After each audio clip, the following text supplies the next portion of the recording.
Mr. Merlin, are you finally going to teach again? I never thought I'd have the honor of hearing your lectures before I graduate.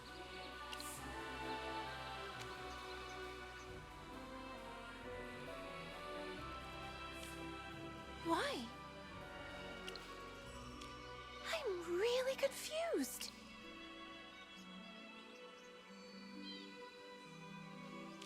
But only students can participate in the court mage selection.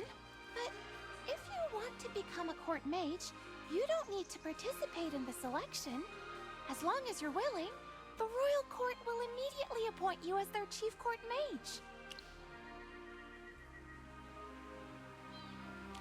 Say no more. You must have very important matters to attend to. In that case, I'll address you as your fake name from now on. Okay, I'll do exactly as you wish.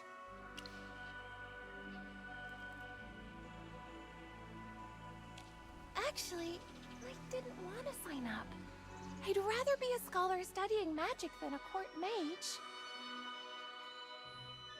Reading books, writing my thesis, researching new magical techniques. That kind of life is the one I've always dreamed of as a mage. But my mentors all believe my magical prowess is more than sufficient. Plus, I was a little curious myself. I wanted to know just how difficult the trials are, so I made up my mind and signed up.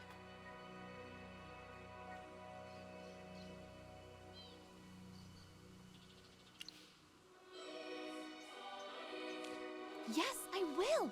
I'll treat the selection tournament as a special end-of-year exam to test the results of my studies. I'm so sorry. I got excited and just kept talking. Let's head to the dock first. We need to take a boat to get to Solstice Hall.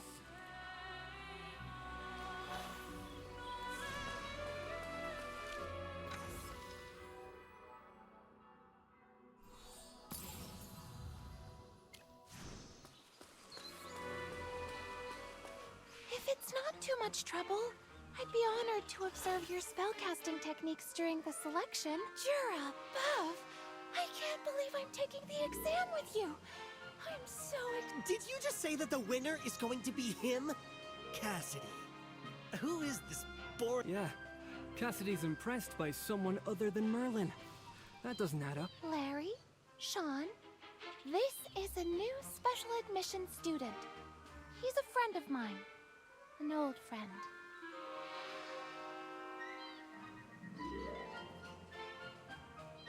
Another one? I hate special admissions. Which school did you go to before?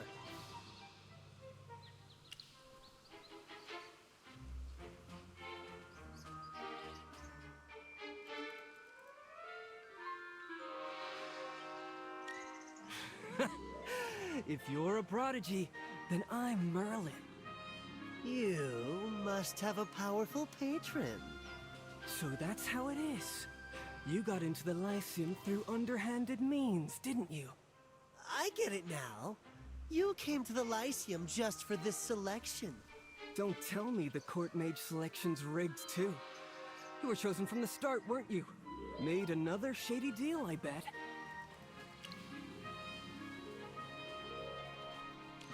Your expression changed! We must be on to something. How dare you! How can you stand there and spread such horrible lies about him? This is an outrage! A person of his caliber has no need for underhanded plots. He's able to be here because... Yes, the very best! Whatever you say, Cassidy. I don't believe you. All right, newbie. If there's nothing... If you win, we apologize. But if you lose, I'm concerned. Then let's have our duel right here. Everyone's watching, so no backing out.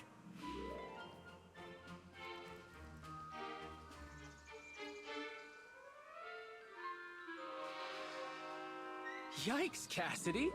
You look like you're about to tear someone's head off! You haven't been this angry since that grumpy professor. Did these people raise any questions about your research or something? We had a disagreement about my friend. You have friends? Sylvan, you shouldn't say such... Sorry, I was just kidding. What were you arguing about, Cassidy?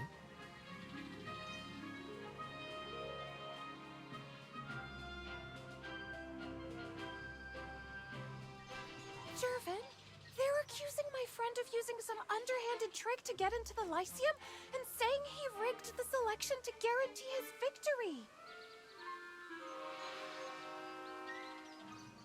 With both the school and the royal court overseeing this year's selection, there's no chance it could be fixed from the start. It'd be a huge scandal.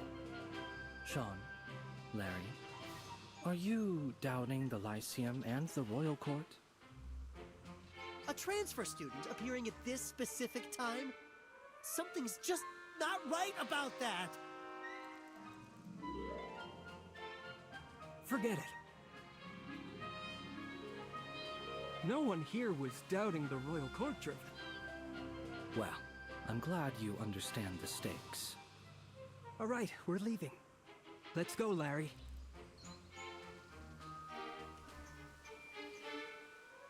All right, looks like the show's over.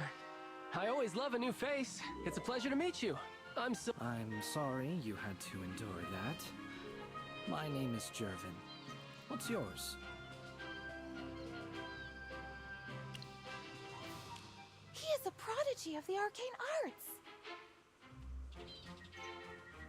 You know, for a place as amazing as the Lyceum, we see a lot of talented students. But to be recognized by Cassidy herself, that's something truly special. You're the first. Cassidy, are you two also going to Solstice Hall? Yes, we're just about to go to the dock. Let's go together. It's getting late. Let's not miss the opening of the selection.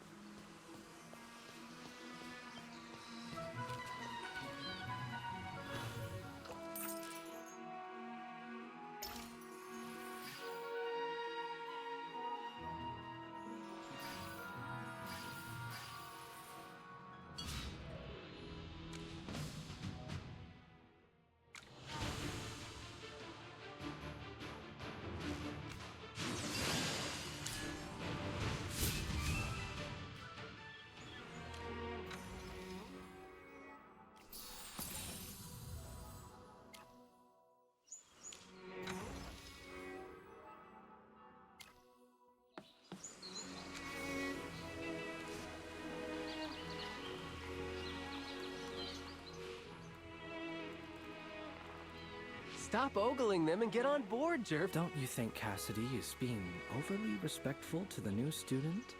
Now that you mention it, what are you concerned about? I'm just a bit curious. Do you want to follow and see? Something fun might happen. Yes, let's go. It seems this year's selection won't be boring at all.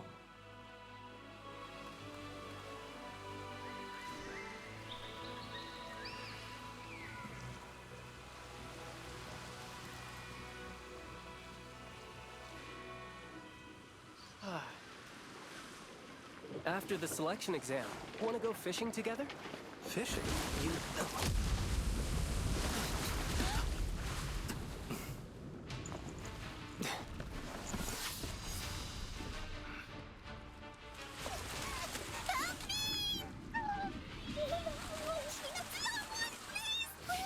It's Pippa!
Pippa, how did you end up in the water?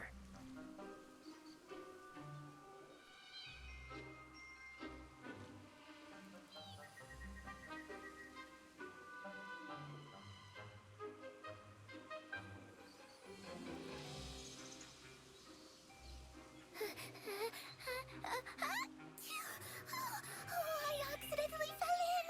I could have swum back, but those nasty fish bit and held onto my clothes. It was so hard to pull free. These fish are all tough and gruff and look as rigid as a riff. I've never seen their like in our lake before. Is it the sound of the bell? The assembly bell is rung. Let's talk about this later. We have to get to the island quickly so we don't miss the opening ceremony. Yeah, no worries. Thanks for saving me, by the way.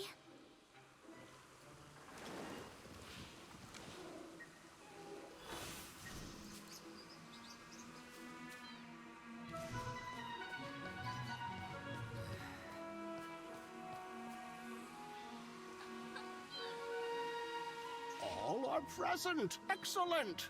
Now, hush. I ask for silence. Gaze now upon yourselves, my beloved and brazen students. If all of you were to become court mages, the very stones of the palace would gleam with the radiance of your talents. I once put this proposal to Siren with the utmost seriousness. I recall he was attempting to fish from a well at the time, but he heard me and said the royal court must consider their budget. Isn't that right, Siren?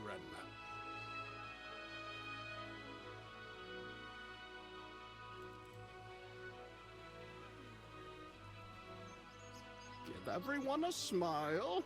You don't need to be so serious all the time. I think it's time to get to the point, Headmaster Lamar.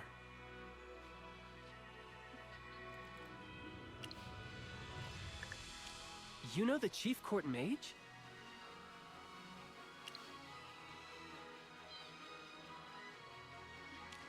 Are you for real? What does that mean? Anyway, everyone knows that Magister Siren studied in the Lyceum with Magister Merlin himself. So I was digging through the library's old exam records, and get this, he always placed second right after Merlin.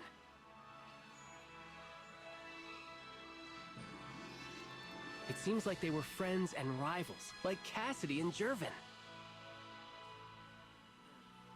But of course, only our dear Headmaster Lamar would have the guts to tease Magister Siren at a time like this. The look on his face just now was absolutely priceless. Don't compare me to Magister Merlin. That's impossible.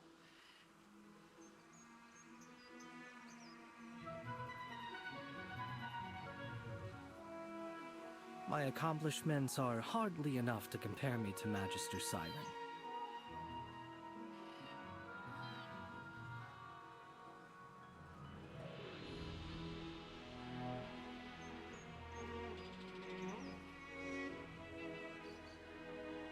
Everyone, prick up your ears and listen well. I'm about to make an announcement.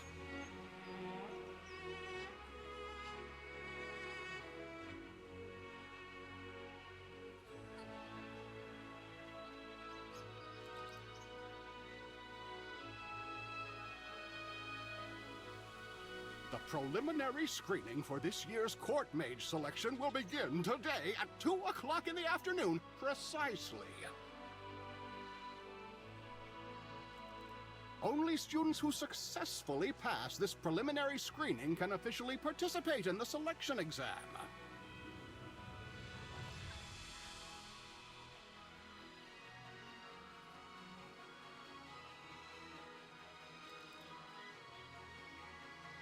The student who earns first place in the selection will be appointed as a Court Mage. The Chief Court Mage, Magister Siren, will personally present the letter of appointment to the winner.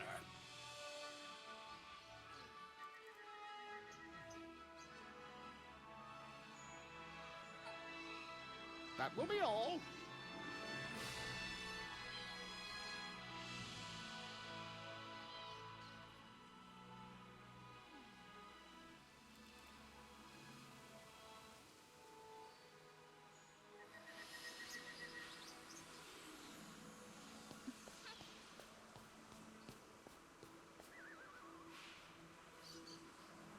What's the matter?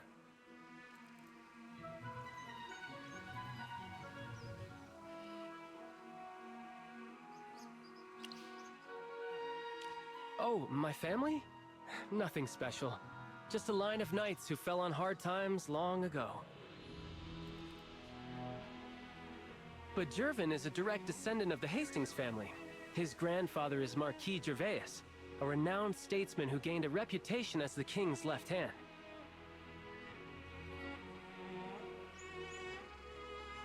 Sylvan, you're exaggerating. I'm just stating facts. Please disregard what he said.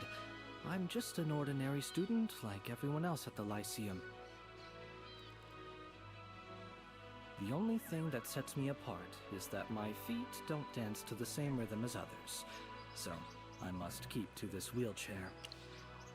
I hope you don't mind. I was injured in the past and tried every possible treatment, but nothing helped. Eventually, I had to rely on this wheelchair.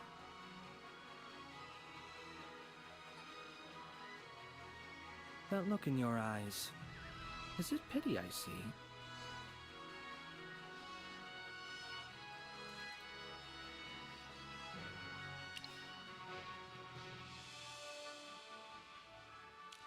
Ha! Don't underestimate Jervin. He and Cassidy are the top contenders in this selection.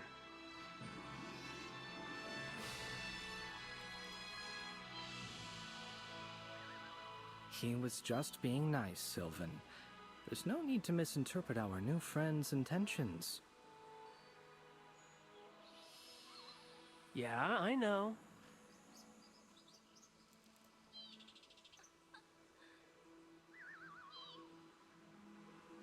Why did you decide to participate in the selection?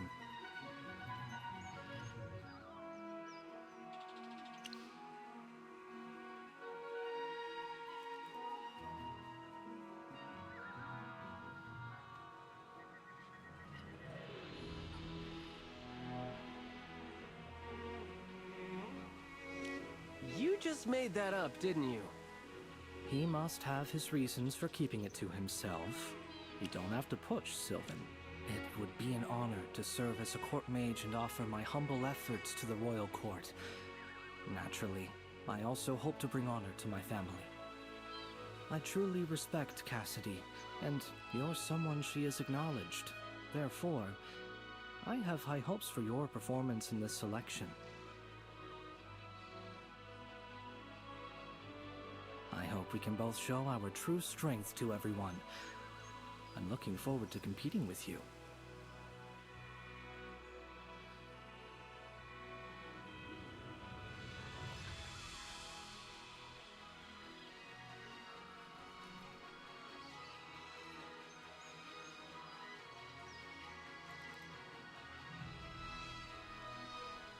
Hey, look at you getting serious. You've got me a bit fired up as well.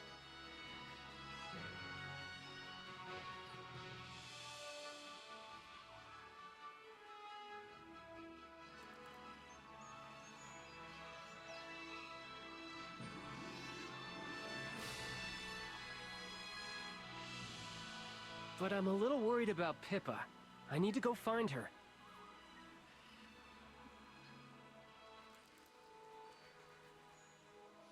Members of the royal court will be attending.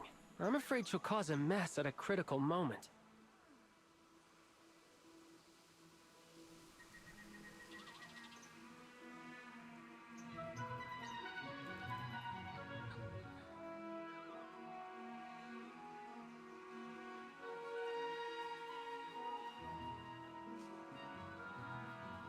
You do have a point. Pippa's magic, although we've only just met. I wish you good luck in this selection.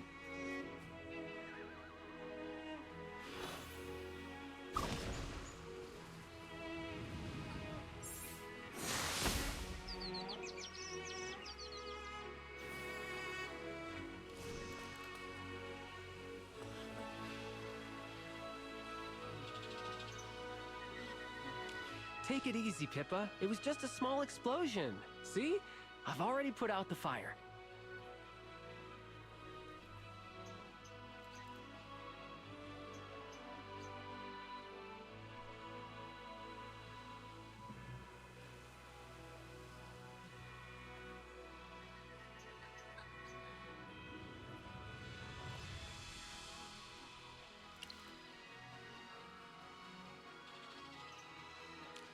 Yeah, whatever type of magic she tries, it becomes volatile in her hands. My magic is innate, but very hard to control. When I cast spells, the magical power gets away from me sometimes. My old professor at the Astral Academy said this kind of thing is difficult to change. I'm a special admissions student. Actually, I was expelled from my previous school. It was Professor Solis who recommended me for the special admissions program, allowing me to continue my studies at the Lyceum. But I'm scared. Scared of being expelled from school again. I've already blown up 3 classrooms, 2 dormitories, and 1 cafeteria in the past few days. I just blew up my boat a few minutes ago. Why did you think I was in water? Hey, don't worry. The Lyceum has more than enough funds for repairs. A small accident like this is no reason to expel you. Plus, the cafeteria incident improved the food, so you're kind of a hero. But I didn't realize you wanted to become a court mage. Everything in the royal court costs a fortune. If you blew something up there, I doubt a lifetime of earnings could cover the damage. No! I didn't want to. I never intended to participate. I had a package I wanted to mail home, so I asked for a mailing slip. Later, I discovered it wasn't a mailing slip. It was a registration form for the selection. Well, if it was a mistake, you don't have to participate. Yes, but Professor Solis thought I wanted to participate. She seemed so happy, I didn't want to disappoint her. So what now? Just stand here and wait. It's a bit strange that the headmaster left after he finished his speech. Also, there seem to be fewer people in the plaza than at the beginning. Really? Now that you mention it, maybe they chose to give up after seeing Cassidy and Jervin here. I'd do the same if I were in their shoes. No! I can't think like this. I can't let Professor Solis down. This isn't just a selection. I smell a mystery brewing. It's no fun just waiting here. Let's go have a look around.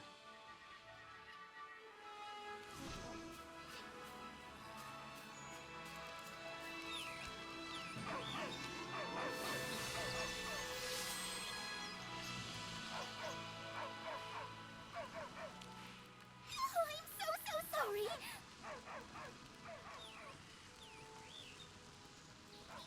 She lit him up. Burned this year's champion. Feather race champion. Oh no! Without my beautiful tail feathers, how can I ever court a mate?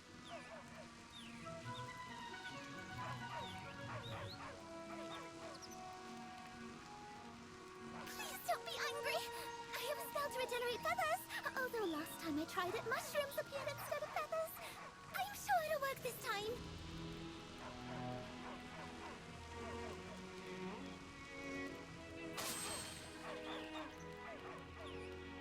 My feathers!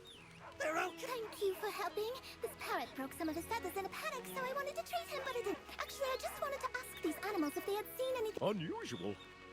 Those students. in the light. Vanished in the... Yes, I saw it. Where the round pattern. He's talking...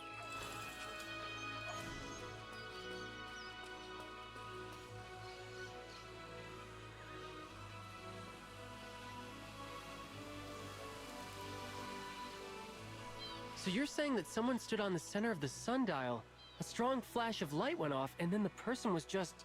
Yes! Cassidy, Jervin. What? Sounds like teleport. I was standing there. Perhaps this is also part of the exam. Okay, let's take a closer...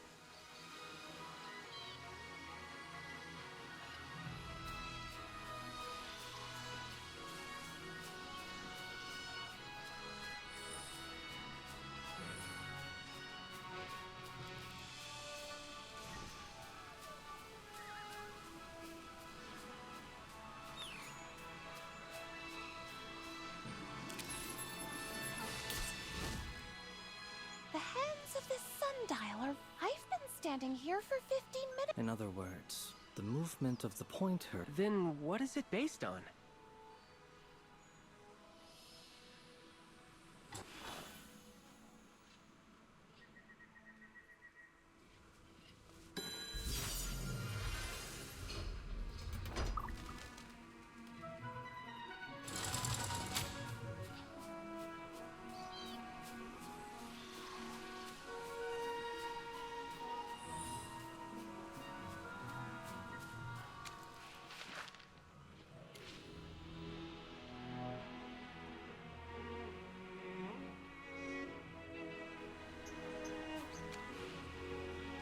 Did you discover anything?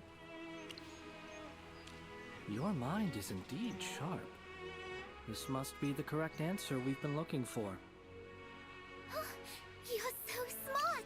Wait, so the students who couldn't find the mechanism on the sundial are disqualified just like that?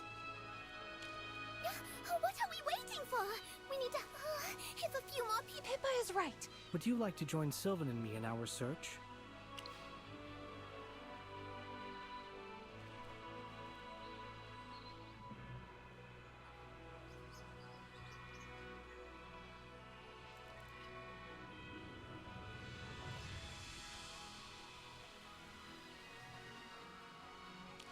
Then Pippa can join me. Let's find what we need and hurry back.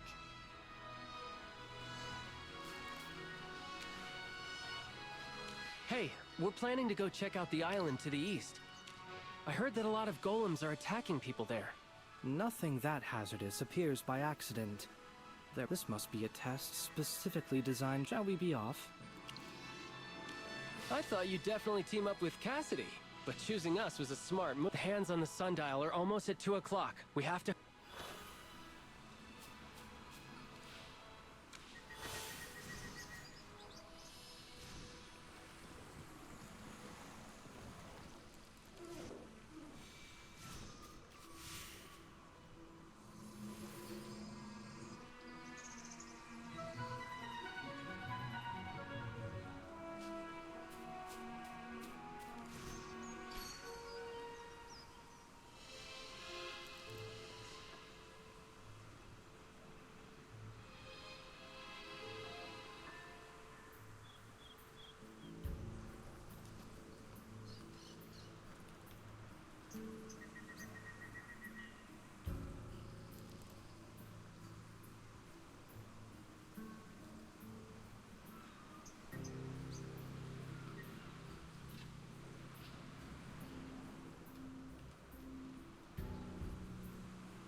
But what about you? It's okay. You two go on ahead. I'll just stay with you. No, it's fine.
I was worried about you, Jervin. I said I'd be fine. See? I've already got the key from the other side of the island. No, we arrived as a party and we'll leave as one. I insist on continuing. All right, the door is open.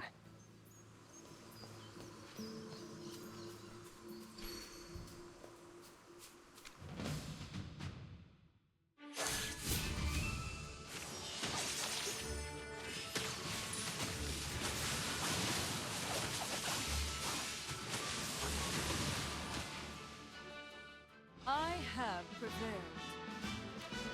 We've got the key. We each have one now. Our plan worked. Let's go. Yeah, it's time to get to the next stage of the selection.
Keep your chin up.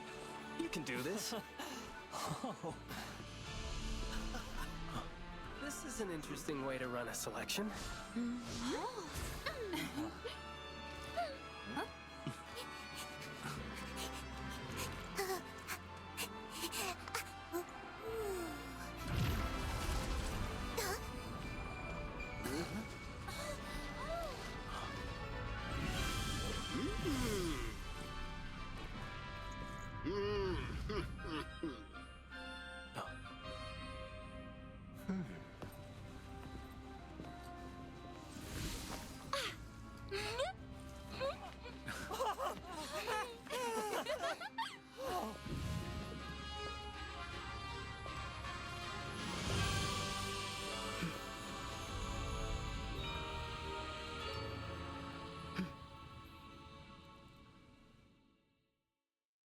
To the students of the Serene Lyceum, I am honored to visit your distinguished school, celebrated throughout Hesperia, to oversee the appointment of the new court mage. I look upon all of you and see wisdom and the fire of determination. These are qualities I personally admire, and ones no court mage should be without. Let the finest among you prove their worth. Bring your wisdom, your unwavering resolve, and your ambition. I await our reunion within the halls of Savannah's palace. The curtain is soon to rise upon this stage. Yet let it be known, the tides of tomorrow are not swayed by who stands in the court spotlight. Your potential is boundless. You may walk the path of legends, as Merlin himself once did, and inscribe your name for all eternity upon the sacred annals of Hesperia. Let this be the legacy all here strive for. I now declare the official commencement of the Court Mage selection.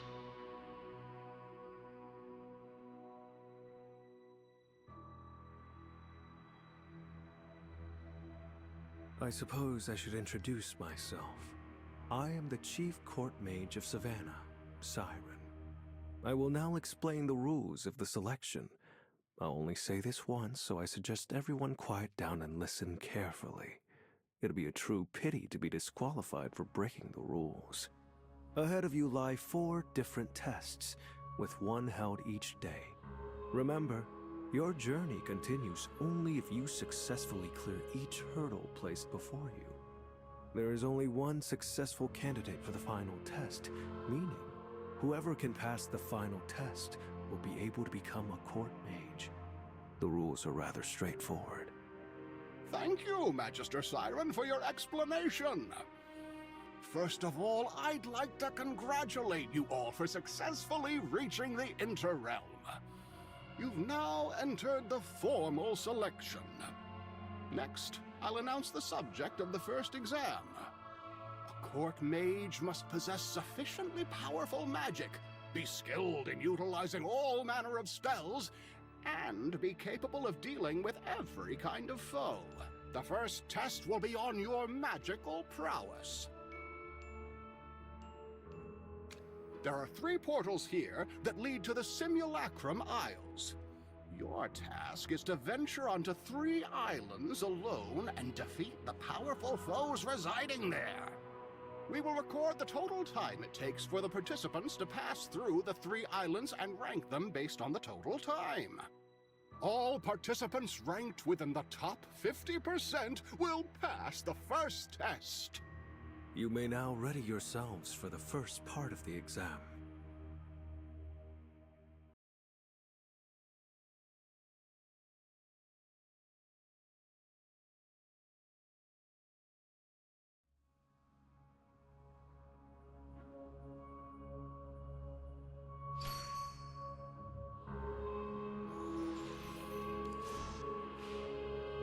You, Pippa, Cassidy, and... I'm no match for you, let alone Cassidy or Dervin.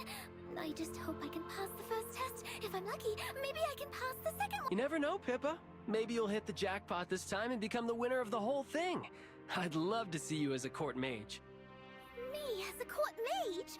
I wouldn't know what to do. Can I choose not to become one? Right. Well, I'd love to see you wearing the court mage out, but let's get back on topic. I think so too. How about... You know how competitive I am, Jervin. Maybe it's finally time for me to show you all what I can do. Confident as always, Sylvan. Let's get started. what?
I'm sleepy.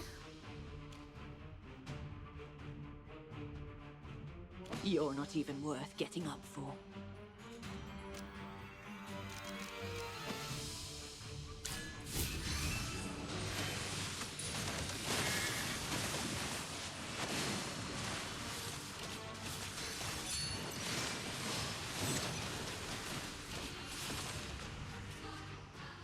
I had a wonderful dream.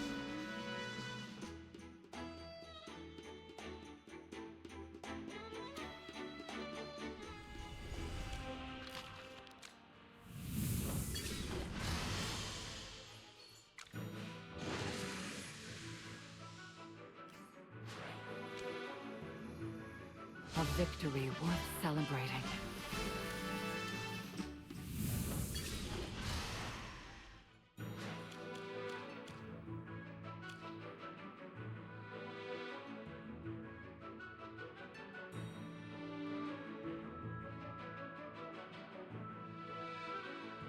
It's our turn to take the stage.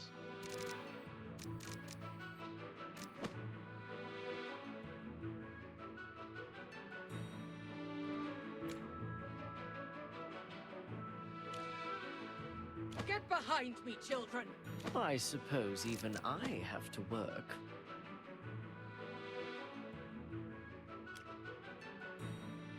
I was just catching some Z's. I'll be up in no time.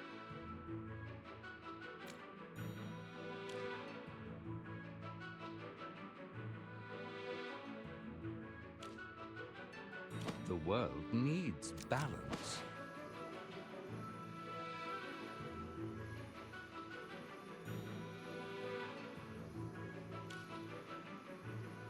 I'll allow you to surrender.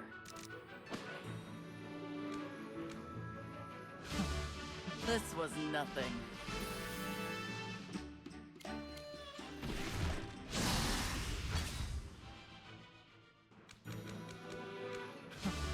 This was nothing.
Interesting.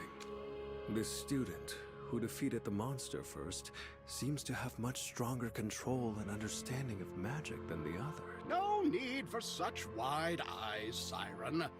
Some students are just born with a little extra sparkle in their wand, don't you know?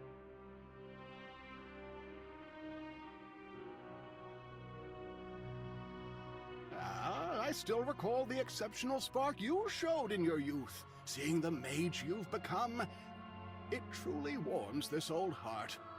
I'm so very proud of you.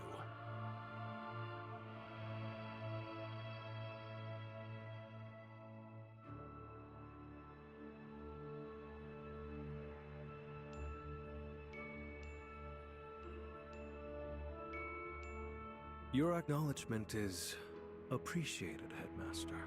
One can only hope your physical vigor has managed to keep pace with your nostalgic sentiments.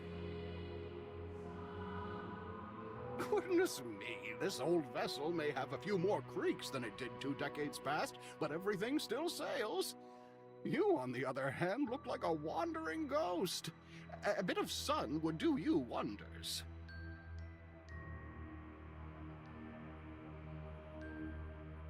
Looks like the Royal Court of Savannah has done what final exams never could.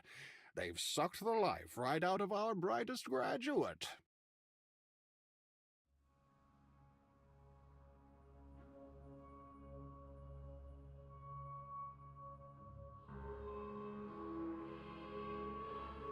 Oh, Headmaster, you and your jests. But come now, let's not pretend.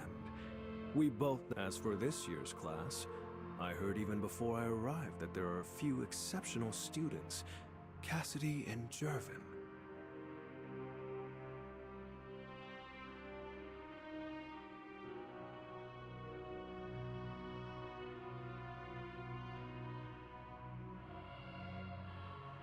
But now it seems that none of them can compare to...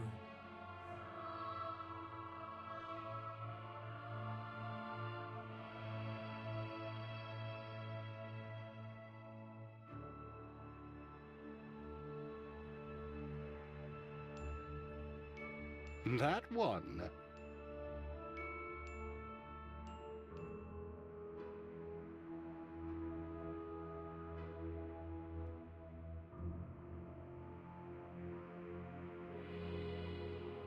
It seems I've heard a similar name from afar. Strange, isn't it? For someone with her raw talent to be so overlooked, while everyone chatters on about Cassidy and Jervin.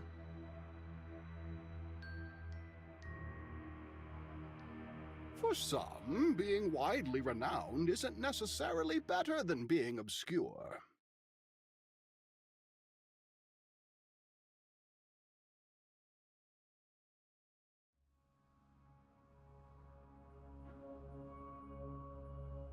He must also be a student who was admitted through special admissions. And yet he lacks both title and renown. A commoner with no name to speak of, simply a new student. How curiously quaint. For a court mage to bestow such attention upon an ordinary student, it seems this year's class is truly exceptionally gifted. Look! Those excellent candidates have already passed the first test.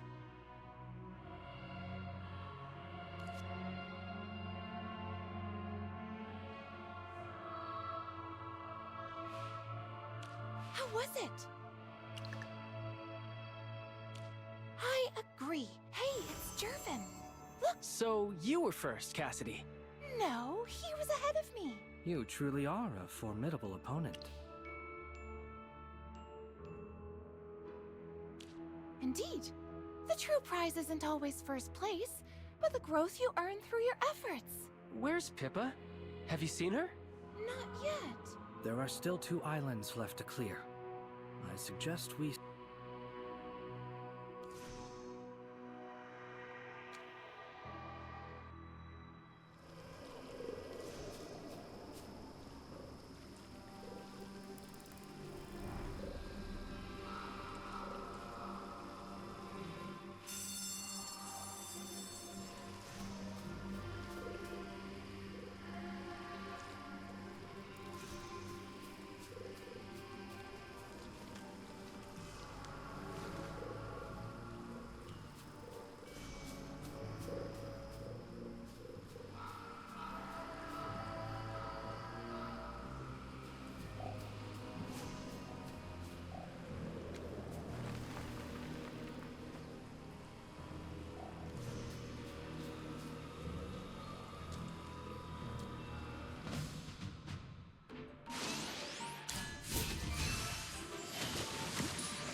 What did I tell you? I urge the royal court. Thank you for your suggestion, Headmaster. You can be certain I will. Speaking of which, that student, is he the one I met in the Duchy of Whiteridge? The Duchy of Whiteridge, you say? That region has produced quite a few renowned mages. Lady Anathine, founder of alchemy at the Lyceum, and the famed elemental mage, Magister Lawrence, to name a few. Yes, Headmaster. The history lessons taught in the Lyceum are still etched in my memory. I can recall the exploits of our illustrious forebears in exquisite detail. But this student... Goodness me! Don't tell me the royal court has particular preferences regarding one's place of origin. How could that be? Stop joking, Headmaster. Of course, I haven't been able to hear well lately without using amplification magic, so I didn't catch a word you just said.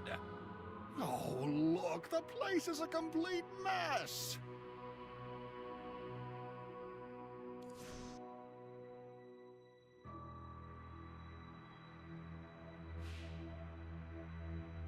Your command of magic is astounding. One can see why Cassidy holds you in such high esteem. Of the 3 islands, I had hoped I could win at least once, but now it seems my chances were slim.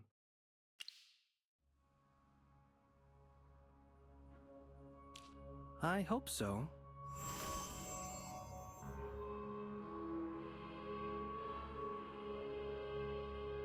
I really should have cast a spell to block my sense of smell.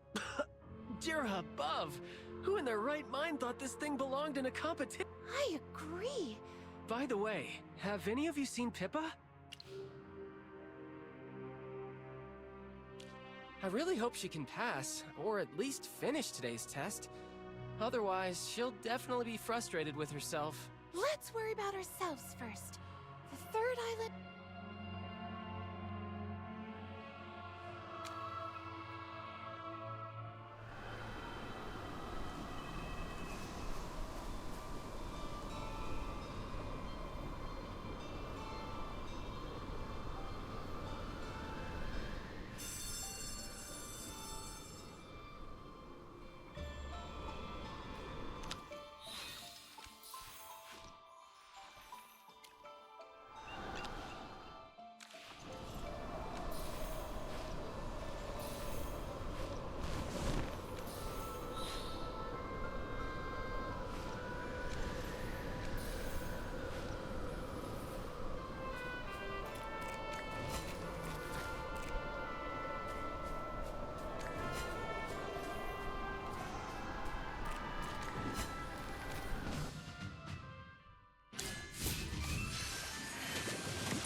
Had a wonderful dream.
Time stops.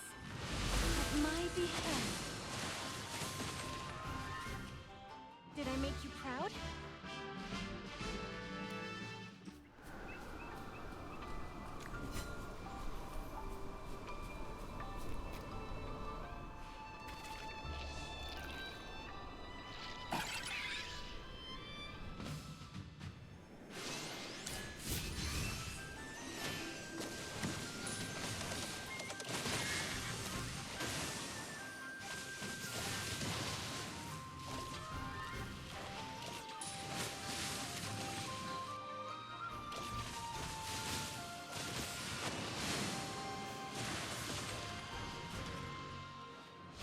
be afraid of.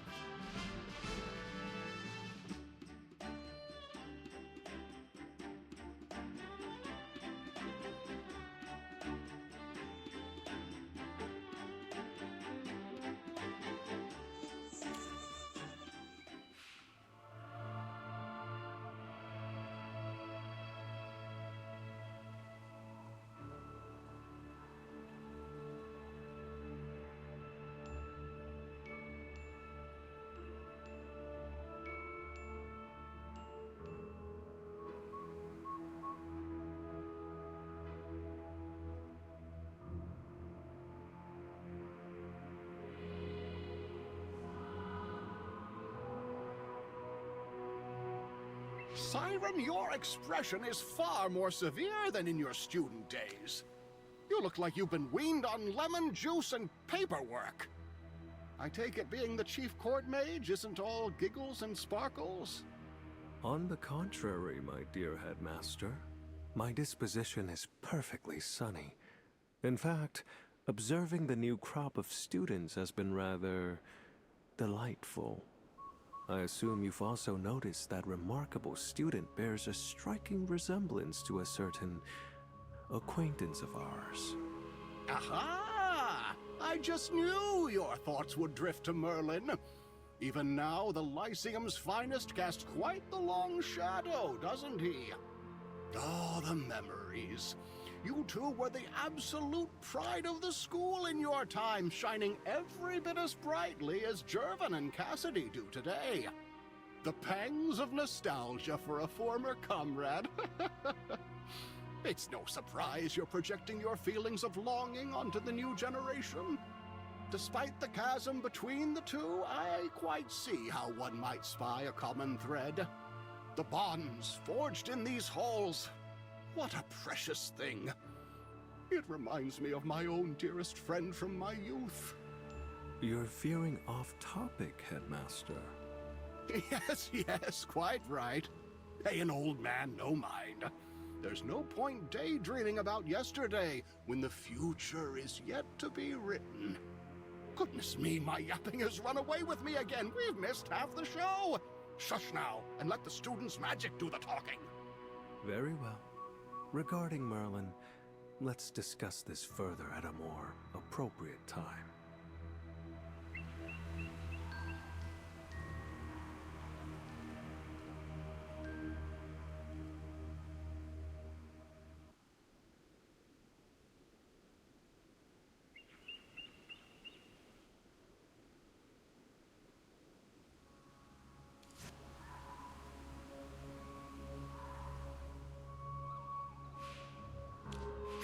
I'm so glad to see you. I have a question. What monster did you face on the third island? What? There wasn't any on my island. Sure, there were a few ice elementals and snow wolves, but no flying hypo fiend. That's weird, right?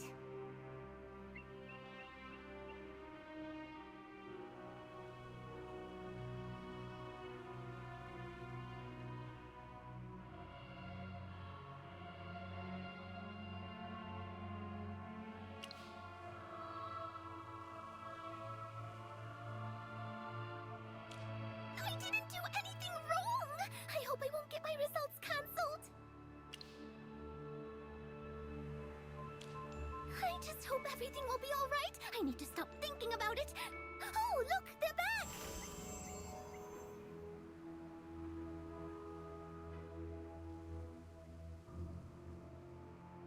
Pippa! We were all so worried about you in the first two tests! We never expected you to jump ahead in the third. By the way, did you guys also have to face a flying hypo fiend? Yes. Same here. What about you? Well, for me, my island didn't have any of those. I just kinda walked straight through. I didn't see a soul, not even a puff of smoke. It was weird. I told you, your luck is insane. But There's no need to fret. Luck has always favored you, and that fortune is a genuine part of your capabilities.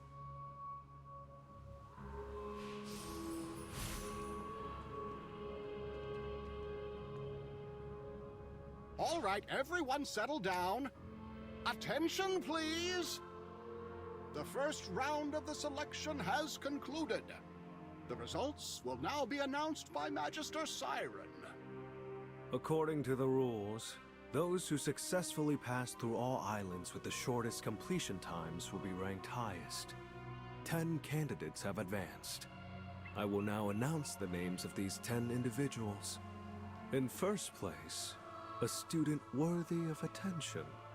Second place goes to Cassidy, followed by Jervin in third.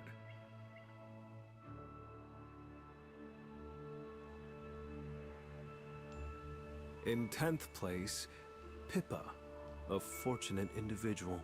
She was merely 3 seconds ahead of the candidate in 11th place. Congratulations. I passed. You 10, mark this well. Tomorrow at 9 a.m., assemble at the Blooming Atelier to prepare for the second selection exam. I very much look forward to your performances.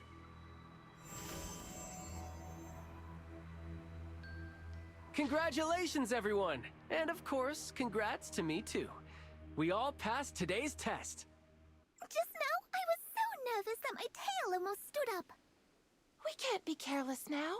Tomorrow's test will definitely be harder than today's. I should go back early to prepare. Well then, I'll take my leave now. See you tomorrow. Sylvan, would you like to head back together? Yeah, sure. See you all tomorrow. See you all tomorrow.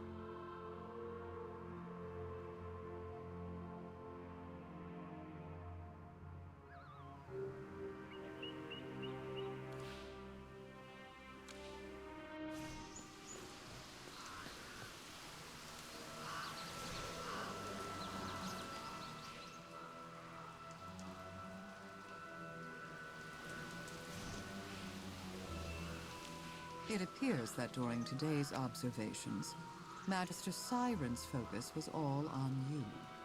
Perhaps it is because your performance was far too outstanding. You should recall my prior counsel regarding the virtue of subtlety. Be mindful. If you draw too much attention to yourself and the Duchy of Whiteridge, indeed, Siren mentioned it several times today. What happened there? So we have a temporal anomaly centered on the Snowspire Festival, combined with the freeing of the Frost Fury. The evidence strongly suggests that Siren was the prime instigator. It's been many years since we last met. He has become far more reserved than he was in your student days. I can no longer read his thoughts from his face, nor hear any sincerity in his words. But I am certain he is brewing some sort of plot. I don't know what he's encountered these past few years that led him to choose a path heading straight for the abyss. But I feel pity for him. Truly, he was quite close to you in the past. Although he was always angry about losing to you in exams, one cannot deny his diligence and scholarly merits. He was a model student, always following the recipe in alchemy class, never skipping lessons unless you talked him into it, and handing in every assignment. Siren's unusual behavior reveals one thing. He knows there's something going on behind the scenes in this year's selection.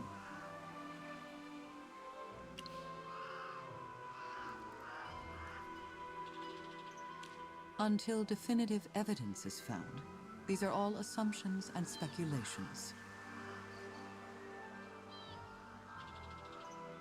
In any case, my impersonation of Headmaster Lamar must have thrown the killer into disarray. Until they figure out who's really pulling the strings, they won't dare make any reckless moves. This presents a prime opportunity for your inquiries. Continue to blend in seamlessly with the student body, and gather any information you can. As for Siren, I'll keep an eye on him. By the way, did you notice anything unusual during today's selection exam? Given the profound risks associated with these monsters, The protocols for housing, handling, and overseeing the Lyceum's research specimens are notoriously rigorous. This situation represents a troubling deviation from standard procedure. I fear Dorella will exploit this to call for a formal inquiry, using it to criticize Lemar's management at the school board meeting. We must ascertain the origin of this event and locate the creature, lest it break containment and the situation escalate. If you require any assistance, please inform me promptly. I'm afraid my time is running short and I must return to the school. With the selection now underway, many are waiting for an audience with that reminds me. Your two familiars. You should go calm them down. They've mentioned your name far too many times.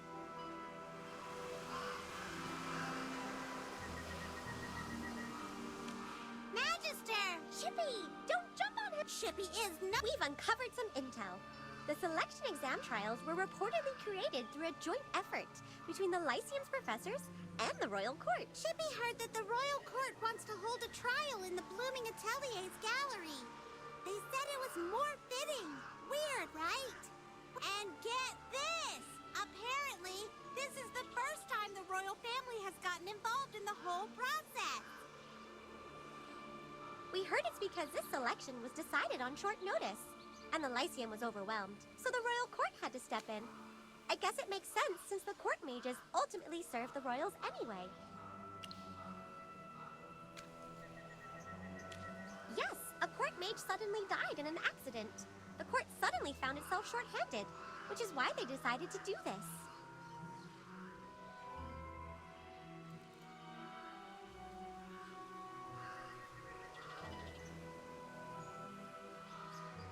They want to find a new court mage as soon as possible. So unlike previous selection exams, this one was organized in a rush. A nobleman from Savannah. Chippy secretly followed him and overheard his conversation with his friends. We don't know. Magister, we have a feeling this selection isn't as simple as we imagined. You must be careful. We haven't even told any of this to Professor Zoria. Although she's a member of the Arcane Council, she's still a stranger to us. It's better to be cautious around her. Magister Merlin, don't worry. We'll stay vigilant until we figure everything out.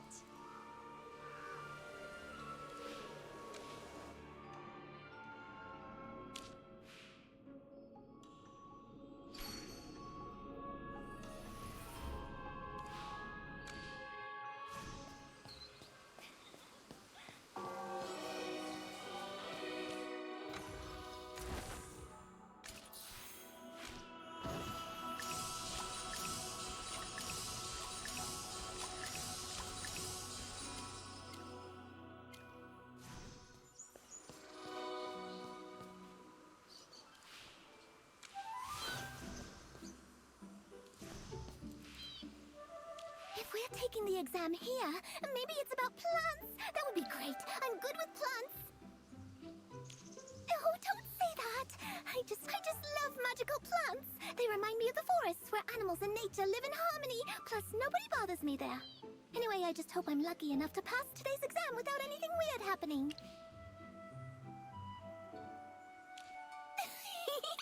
Thank you for cheering me up. I already feel way more confident than a moment ago.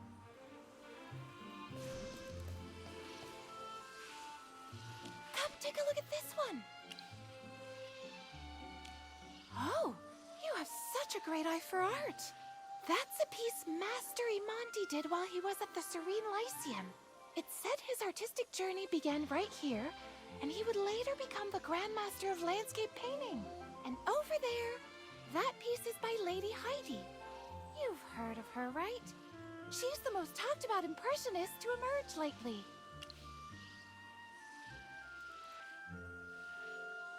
She donated it as a gift of gratitude.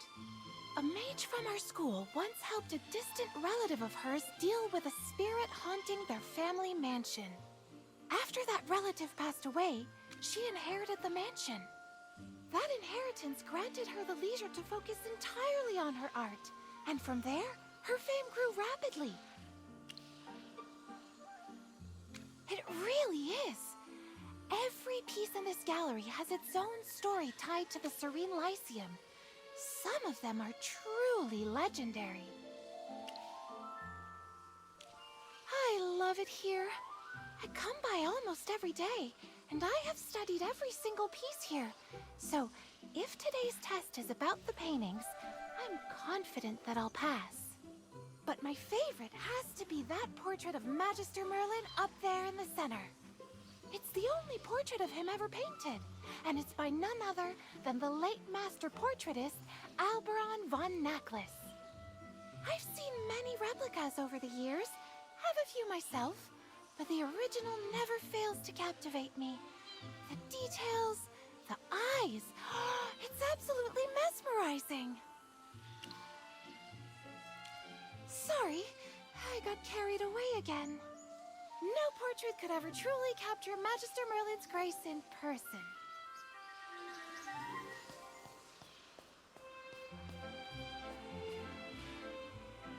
I've never had much interest in painting or art. Unless you count antique swords and armor as art, then maybe. Growing up in a family of knights, I inherited their temperament. Unfortunately, I also inherited their taste in art, which the records show was essentially non-existent. That's surprising. I thought you prided yourself on your family's honor, Sylvan. I do, but I won't defend a talent we never had. The Grenvaldens always saw art as nothing but shiny trinkets. They'd spend fortunes on the best horses, custom armor, and weapons, but wouldn't pay a coin for the finest painting in the world. I've heard as much. Your family's tastes are distinctive. Anyway, back to the exam.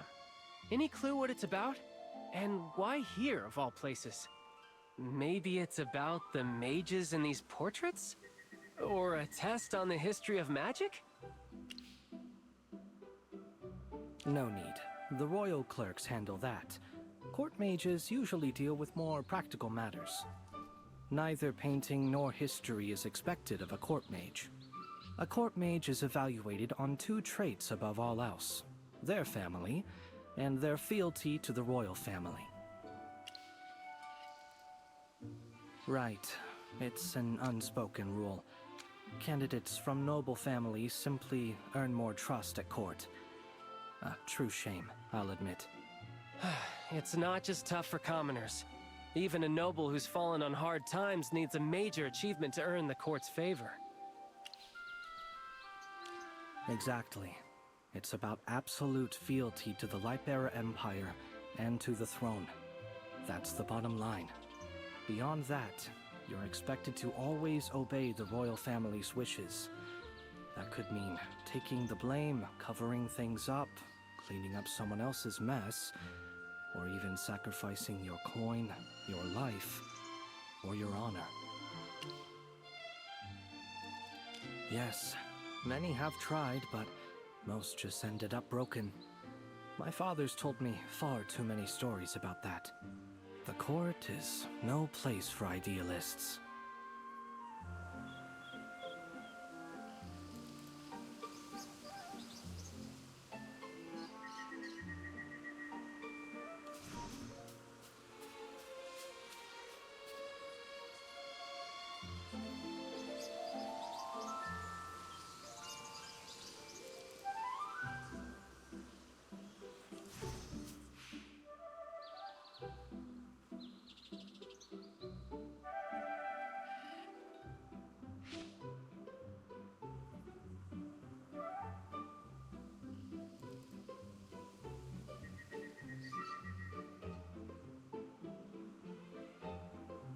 The composition and brushwork suggest Lady Sharon's style, the famous pastoral painter.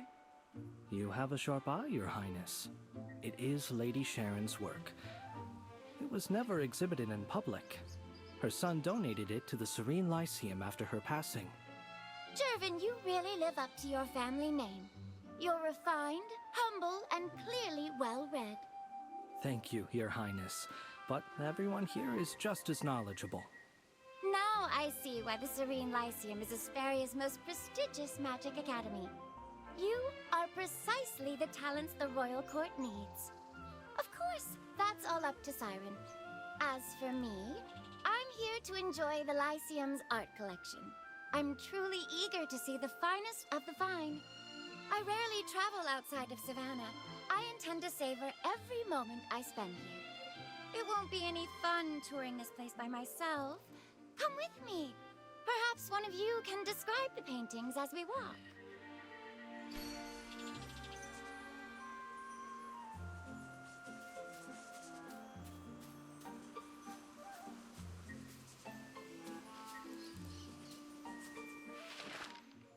This piece is 4 centuries old. Artist, oh no.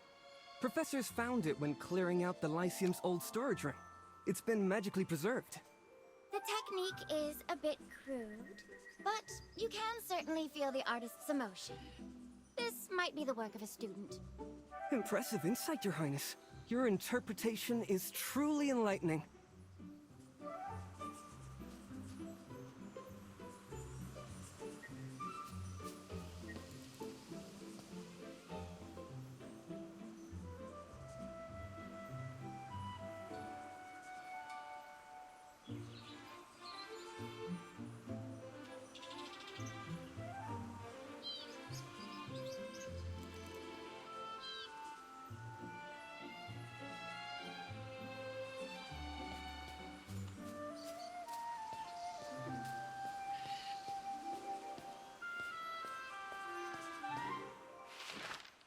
Self-portrait of Pelin? Anyone know who Pelin is?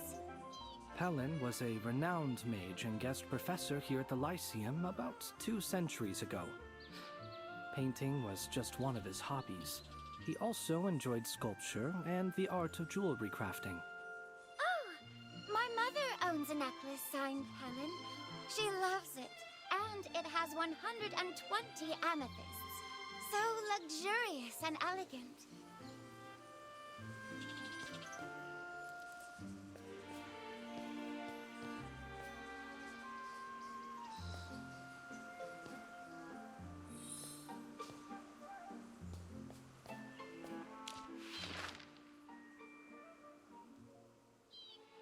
This one's quite simple. Plain technique, just a small cottage. The title is The Beginning, is that right? Yes, Your Highness. This is an original by Kronos von Lyceum himself, the very first headmaster who founded this academy. Legend says that very cottage is where he conceived the idea for the school. That explains the title. I see why it's precious to the Lyceum.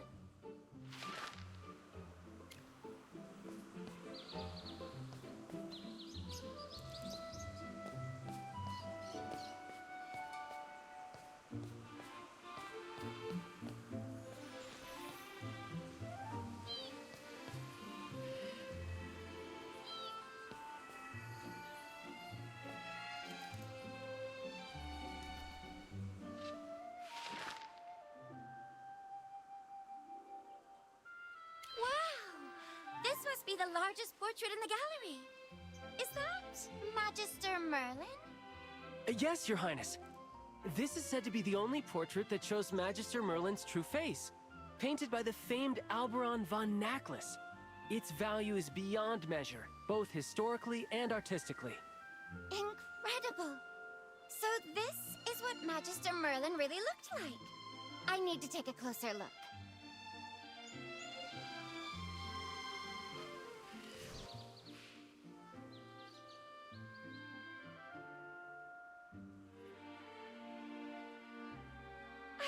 I'm so sorry. I didn't mean to. It can be fixed, right?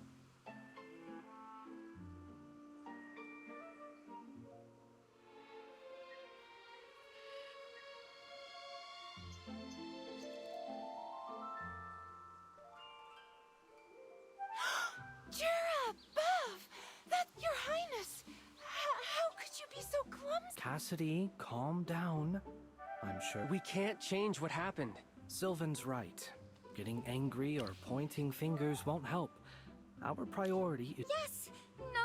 I'm so sorry. I didn't mean for this. I'll report this to the headmaster myself. Can someone start examining? The pigments are unusual. Even the frame and carvings are top-grade craft. No ordinary noble could afford something like this.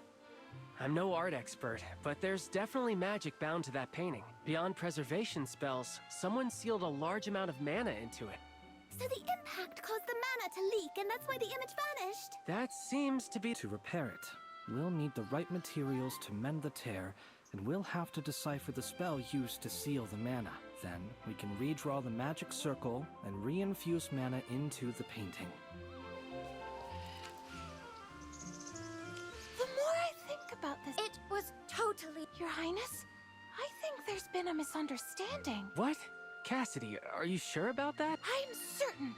I've spent countless hours studying Magister Merlin's portrait. I come to the gallery every single day to admire it. I know every detail by heart, better than I know my own name. In the real one, the shadows along Magister Merlin's nose, jawline, and cheeks are softer, and the background uses thicker layers of pigment. Of course, it's you, our revered Magister Merlin, after all, the one we all look up. And every portrait in this gallery is protected by powerful enchantments. A fall like that shouldn't have caused any damage at all. Someone must have swapped the original for a forgery before Her Highness ruined it. Huh? What makes you think that? Cassidy, mind your tone. You're speaking to Her Highness.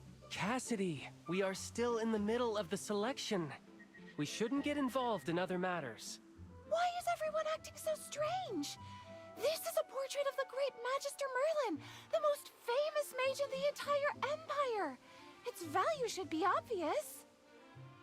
If the Serene Lyceum's prized collection has been replaced with a forgery, that's a serious breach of security.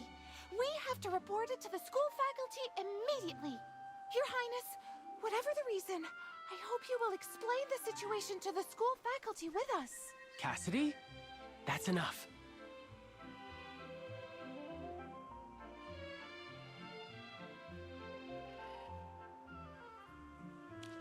Why are you giving me that look too? Well, why don't you, Reasons? Maybe I'm just not seeing it. All right, I will find somewhere quiet to think this through. Thank you for the suggestion, Your Highness.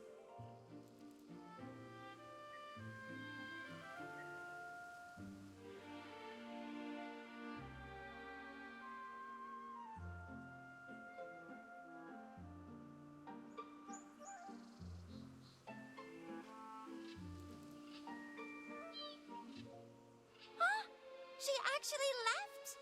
Ugh! After all that, she still didn't get it. Never mind. Anyway, back to our earlier topic. Has anyone figured out how to restore the painting? Please don't worry, Your Highness. If you allow it, leave this to us. We will make sure the painting is fully restored.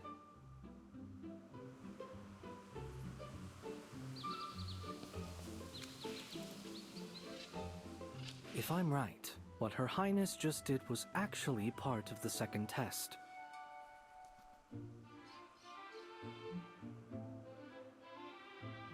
Huh?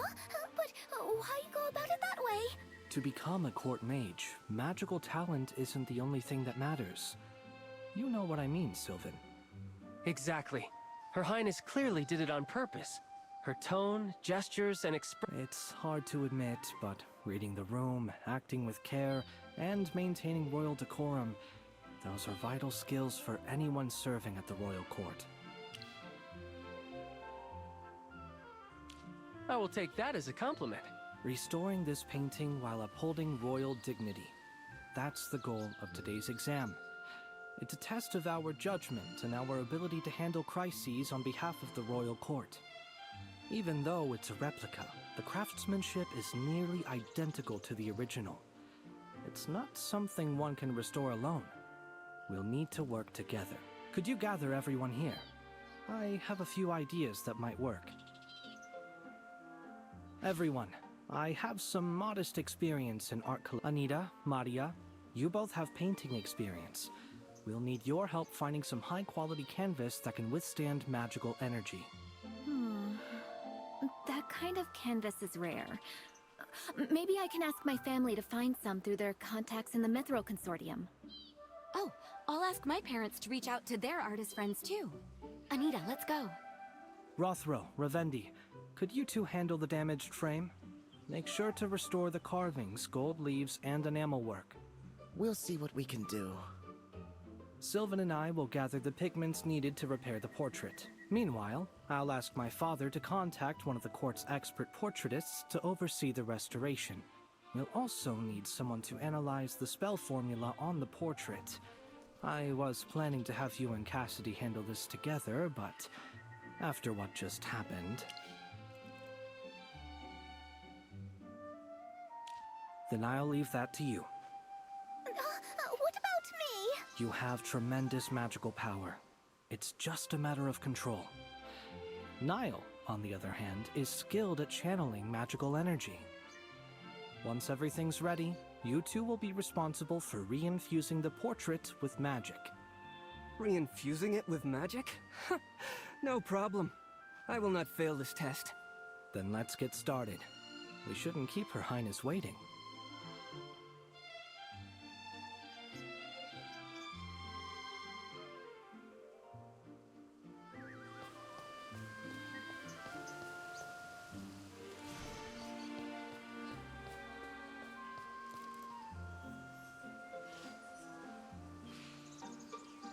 You're here! I knew you'd catch my signal. Rowan told me to act like I didn't know you. Don't worry. Well, how was my acting? Pretty convincing, wasn't it? I even asked a theater actor from Savannah for tips and spent half the night practicing in front of a mirror.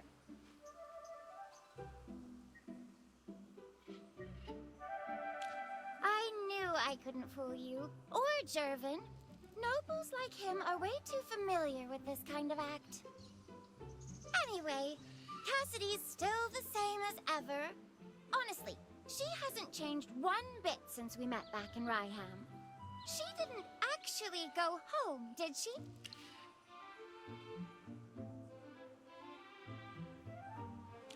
Oh no! You and Cassidy get along pretty well, don't you? How about you be an understanding friend? I said no such, but honestly, it wouldn't be nearly as fun without Cassidy in this. Anyway, you'd better get back on the exam. Looks like someone's coming this way. See you later, bye!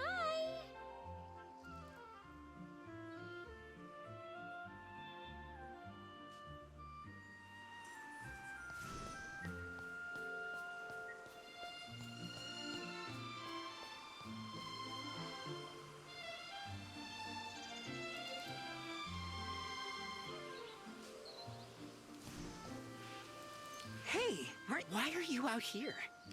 Don't tell me you got eliminated looking for her. Oh, I know. You two must be meeting up to share the sorrow of defeat, huh? Nice try, but she went that way, toward the docks. Hey, don't lose heart.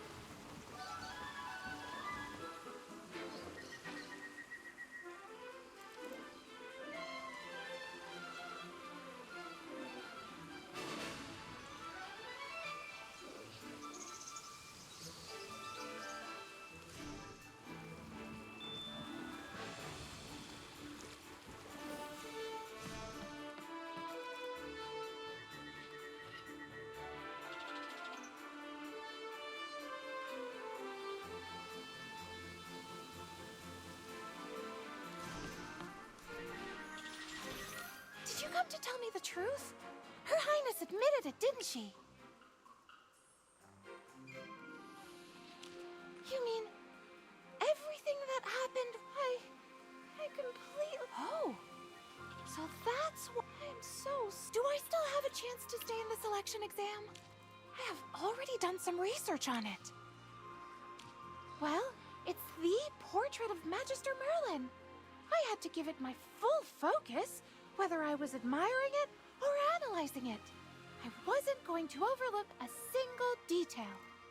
I wrote tons of papers and notes about it, but come to my house. I'll go over them with you and make... So that's a yes. I can't believe this. Please, come with me.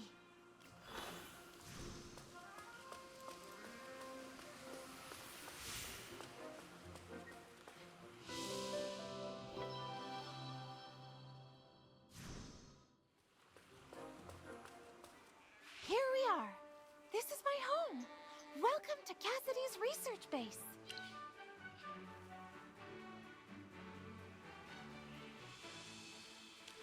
Right?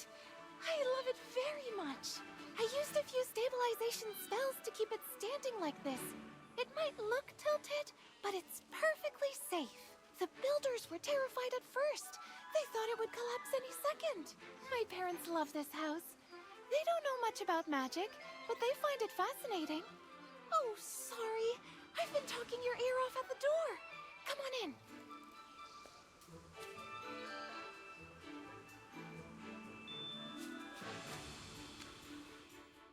Cassidy, shouldn't you be in class right now? What brings you home? Oh, and this is? Father, Mother, this is my classmate. This is my father, Riels, and my mother, Sophia. We came to pick up some research notes. There's a spell formula we need to analyze quickly. Oh, don't be so polite. Come in and have a seat. Let me fix you two some tea and homemade snacks. Mother, we have a lot of notes to go through. They can wait. Even the best mages need to rest. It's just... She's right. We'll have everything ready in a moment. My parents are always like this. I rarely bring classmates home, so when someone visits, they go all out. Come on, I'll show you around.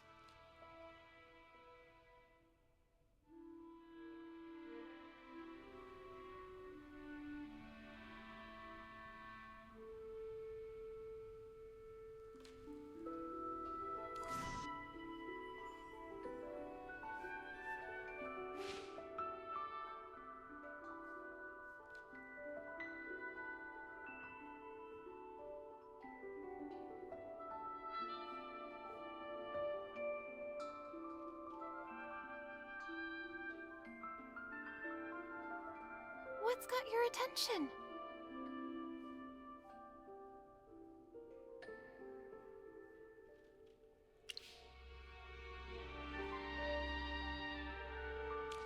Yes, it's a little short for me now, but that was my very first wand.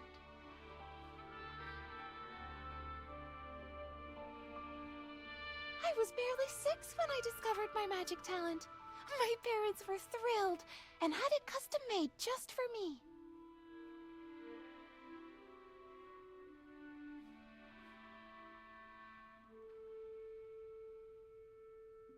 Back then, I didn't know how to use it right. I just waved it around, and we ended up having to replace half the house.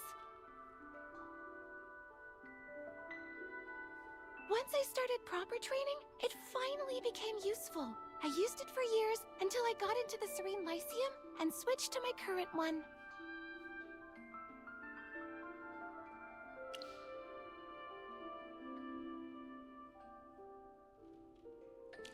Yes, to me it represents my parents' encouragement, everything that keeps me chasing my dream. When I got accepted into the Serene Lyceum, they sold our old house in Savannah and bought this land here. Father said it'd be closer to the Lyceum, and it's big enough to hold all my books, notes, and collections.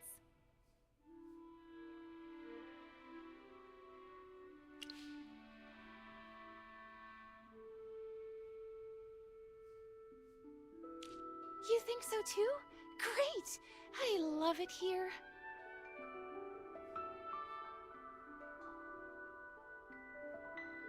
It's quiet and peaceful here, perfect for reading and research.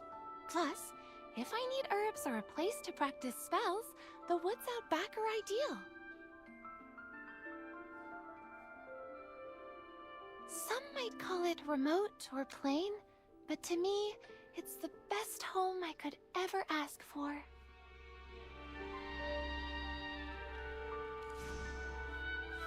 Oh, you have to try my sweet ginger tea. Oh dear, did I add too much sugar again? Cassidy loves sweet things, so I might have gone overboard. I'm glad you like it. Back in Savannah, we always kept fancy treats for guests, but here, we only have what we make ourselves.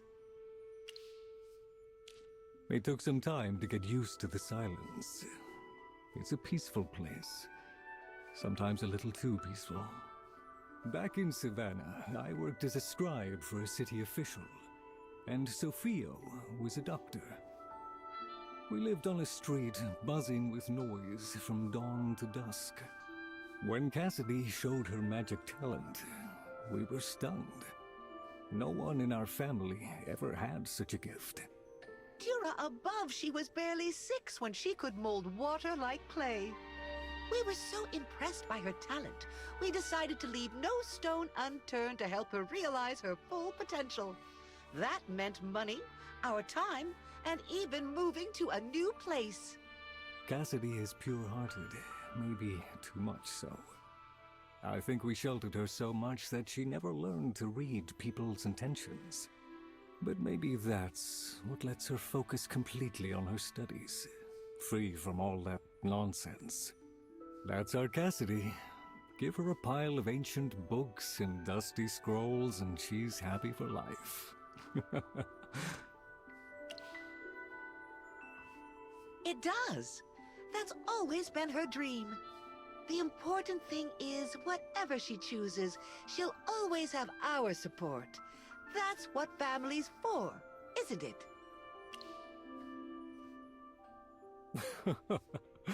Thank you. You flatter us.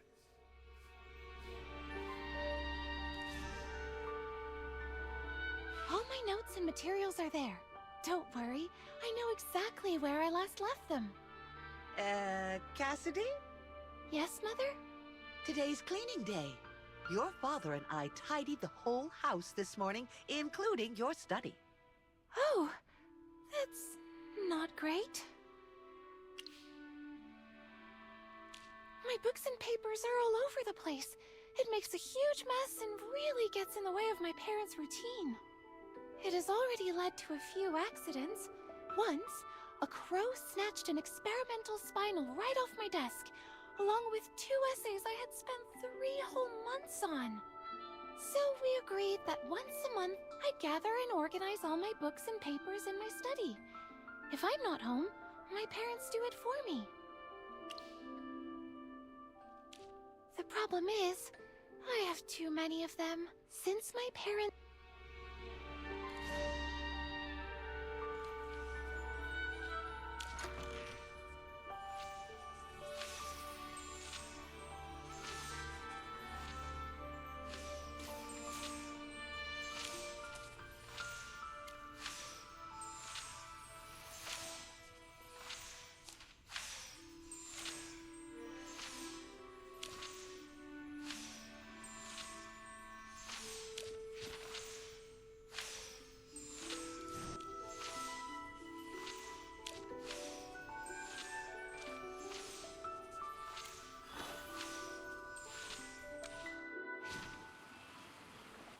I wrote that one just to... What do you think, Magister Merlin? Should we just go with this method first?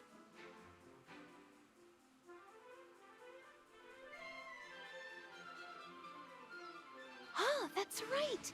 The excess toxins in the mutated gland can be used as a neutralizing agent to counter the magical imbalances caused by the concentrated lemongrass solution.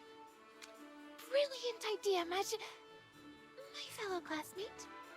I don't have these materials at home. Lemongrass and red chestnut pollen are rare, but we should be able to find them in Silentwood. The mutated venom gland can only be found in a few magical creatures. We can try our luck in the forest too. Right? This place is perfect for alchemy research. Let's head north to Silentwood and see what we can find.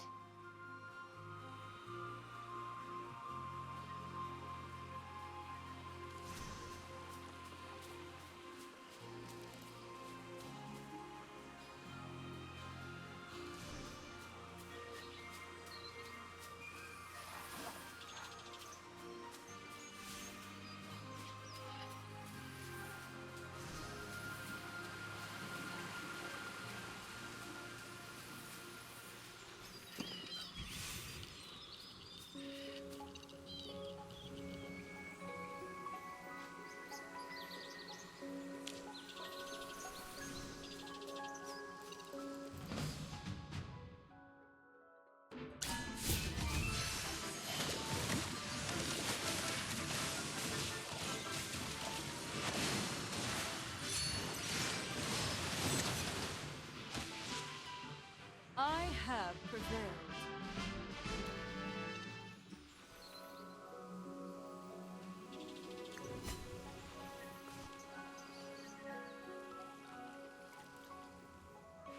Look! Isn't it beautiful? Those are glimmerflies. I subtly tuned the ecosystem around here, and now the whole place is attracting more creatures.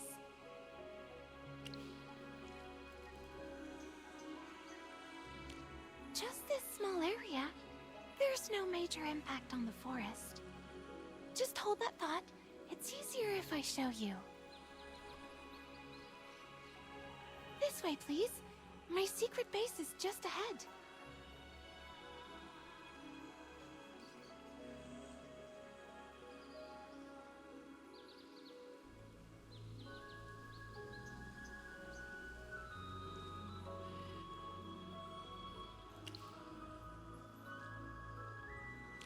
Of course, I might even need your advice on something.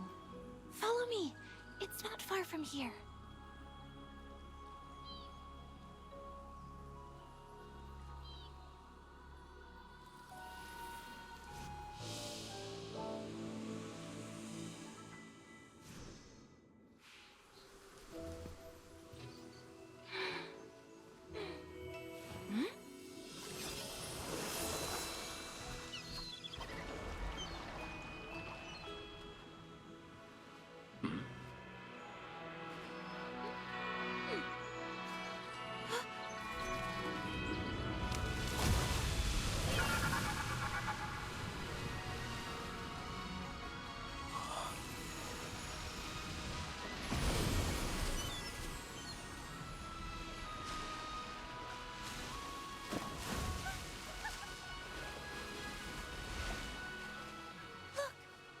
Isn't it beautiful?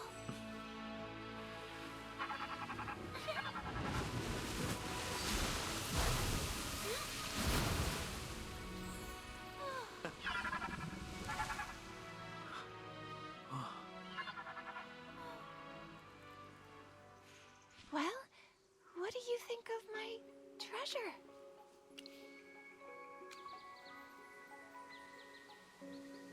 Not a whale. It's a river porpoise.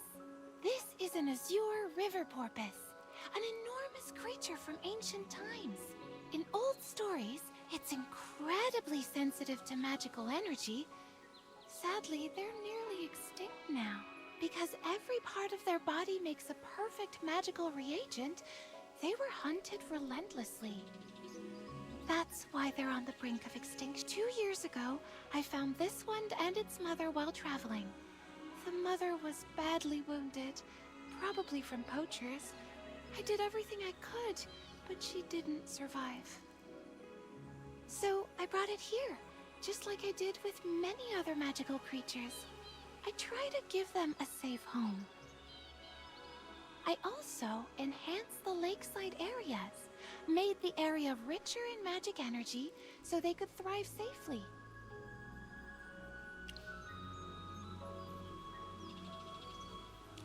Hey, I love coming here.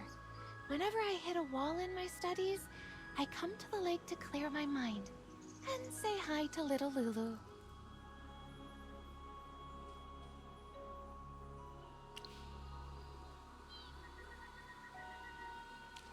Yes, that's what I call it. Cute, right?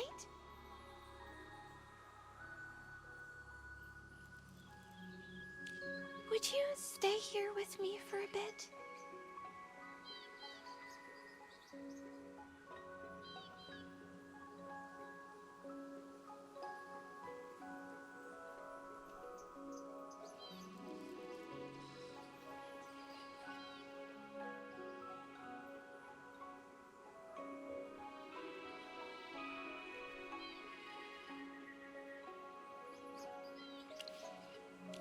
It's nice just sitting here quiet.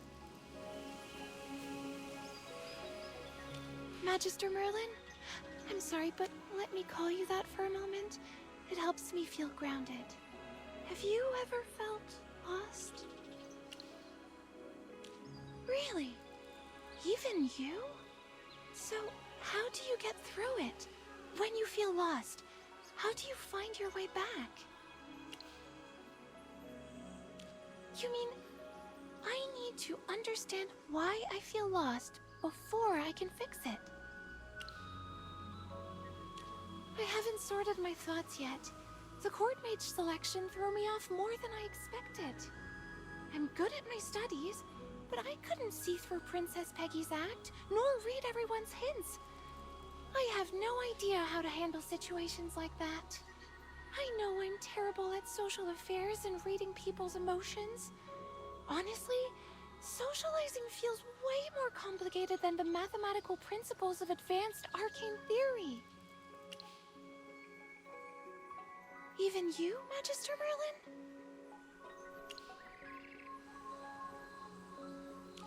Someone like me, clueless about people, can I really serve as a court mage? Should I even keep competing? I don't have to? Do you mean I should just figure out what I want, no matter what happens with the exam? What do I really want?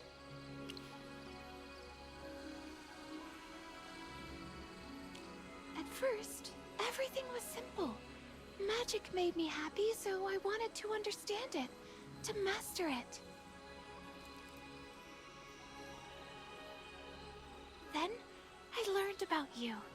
Wanting to follow in your footsteps, I never stopped studying or pushing myself forward. Maybe I've just been doing what makes me happy without really thinking too hard about it.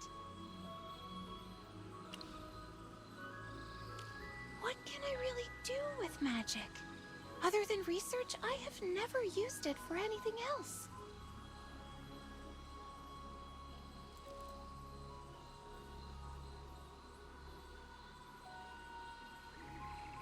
I've never used it to help others, or to defend the innocent from evil like you have.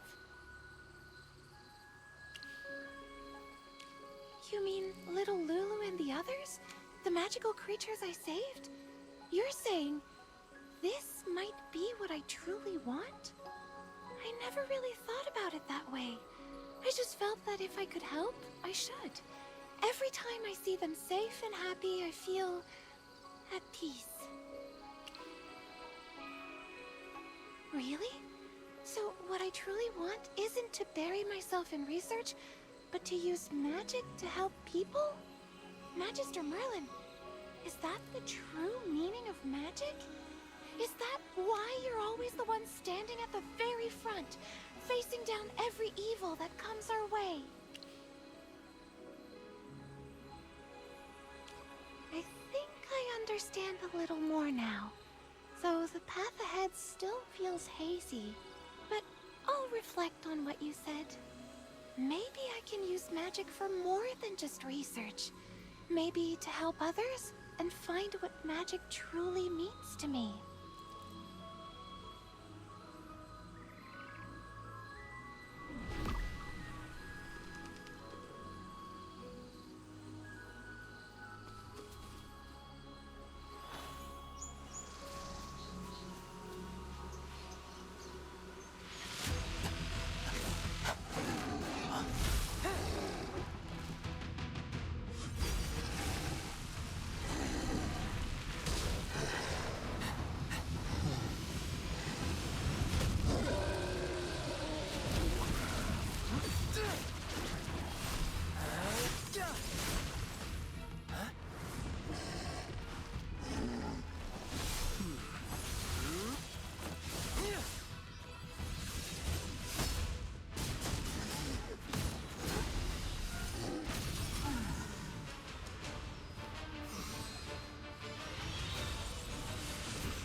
doing?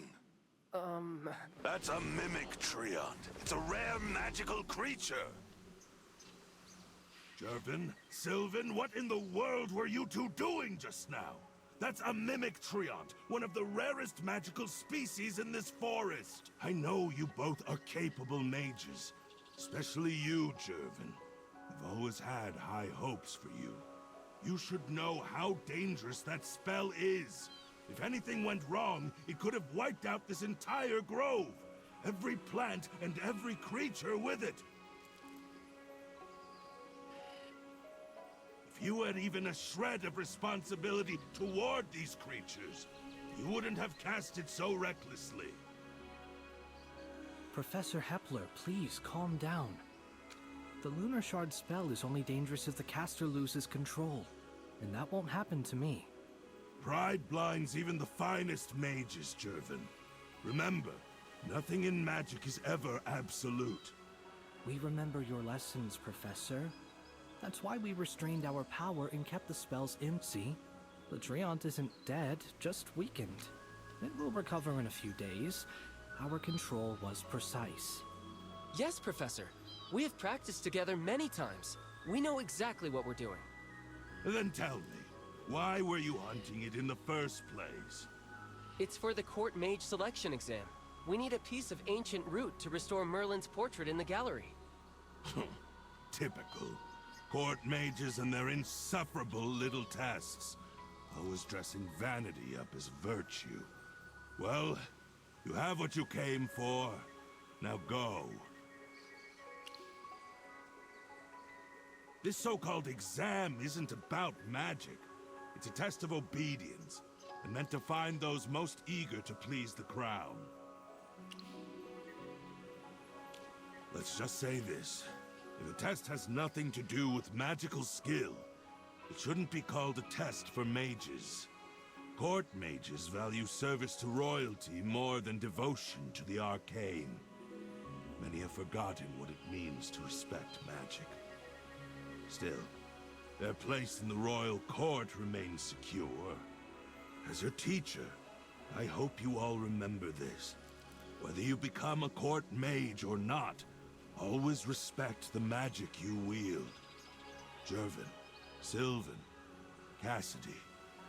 This is my friend, a new transfer student. Special admission. Spare me the formalities. Bowser is neat. Professor Hepler's metaphors are always unique. Jervin, Sylvan, take what you need and go. It's getting late. You shouldn't stay here for long. Understood, Professor. We'll head back. Oh, how's your progress with the spell formula? We have deciphered the formula, but we need to test it first. Then Sylvan and I will start the restoration right away. I take it you finally understand what today's exam is really about, Cassidy? I tried to warn you when you questioned the princess, but you wouldn't listen. I wasn't thinking clearly that— It's fine. See you soon. Cassidy, you two should return as well. Professor Hepler is a lizard folk. He prefers warmth. Once night falls— It's not that cold. I'm fine. I have my... much better. Like sipping hot tea under the sunlight. It warms me right to the scales. If you do, let me know how it feels. It will help me refine the transfiguration spells for warm-blooded species. It's late. You should head back. Understood. Thank you, Professor. We'll be going now.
It's done. The reagent's complete. Should we head back to the Lyceum?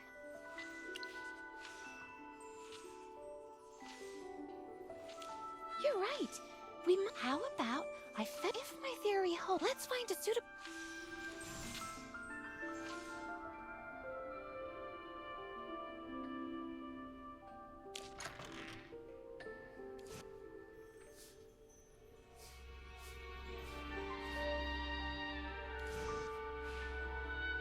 I need a replica. Wait here for a moment. If you get bored, I never thought I'd get a chance to show you my collection. Cheer up, Bob. Every single one. These are all precious to me. But you can look at anything you like.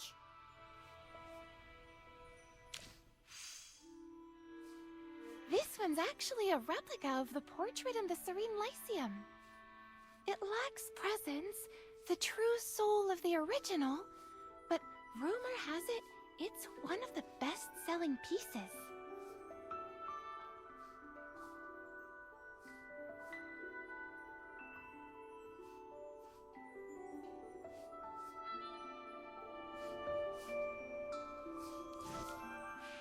Oh, this plush doll?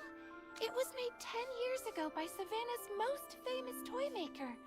It sold out right away and was never made again. I bought one the day it hit the shelves, and then my father surprised me with another. The likeness isn't perfect, but I didn't have the heart to throw it away.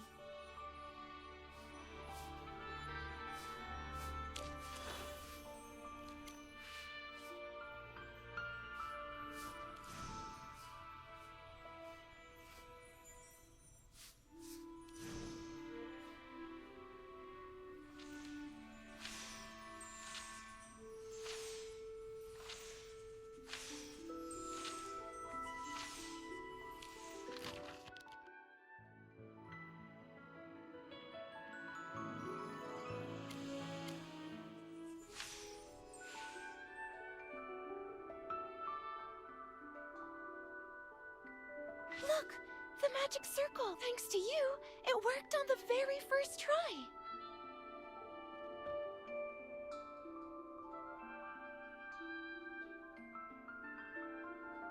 It's getting late.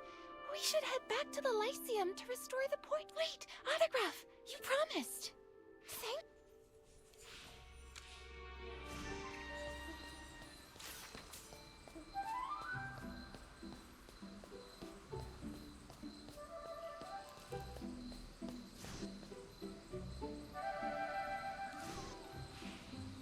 Cassidy, The damage is repaired and the frame is... Now we need you two to reveal the spell, so Niall and Pippa can channel the painting's magic back. Excellent. I can't wait to see the...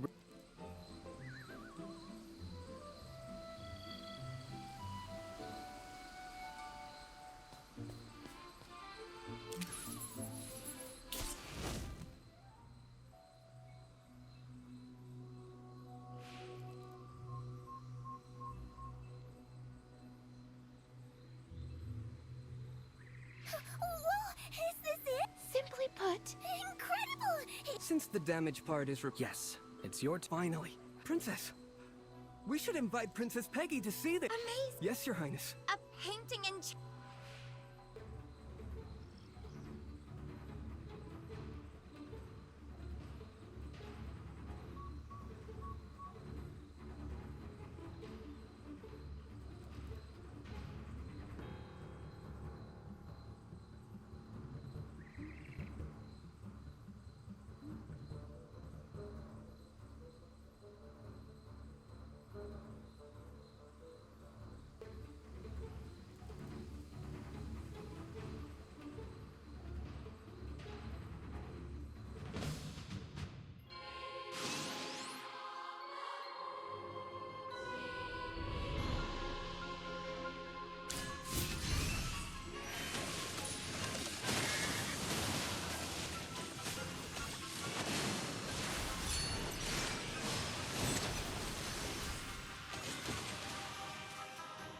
Did I make you proud?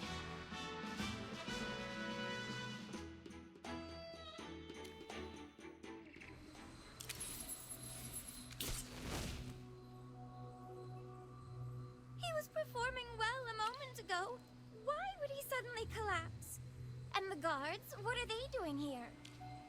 What do you mean? What is going on here? Oh no! Is this the illness that... You mean the one that makes people lose their magic? I see now. Niall lost his magic, but still carries a student badge. So the guards mistook him for an intruder. It all happened so fast, though. What kind of illness can wipe out someone's magic affinity? What happened here? We can think about that later. No, look! More guards are coming! Wait, Headmaster Lemar is here! The guards! They aren't responding to the head... Oh, what do we do now? Listen, these guards, we must find a way to destroy them. Destroy? Or get a small arcane disruptor! The school museum has one. No time to lose. Hold them off until I...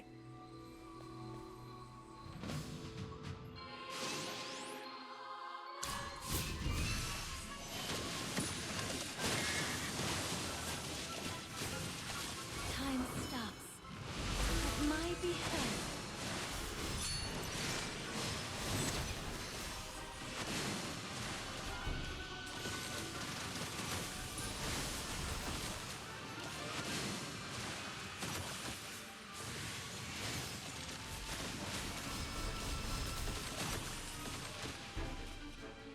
Did I make you proud?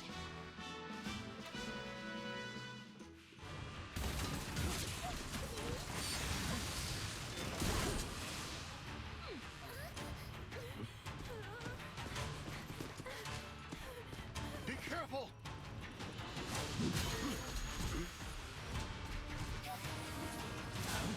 Everyone, be careful! Hey!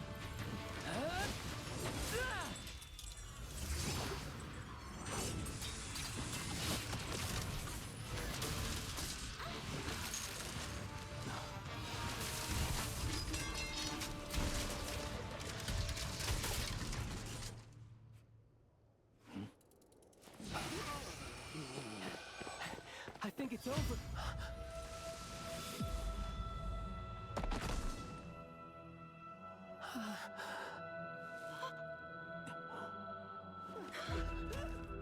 The headmaster!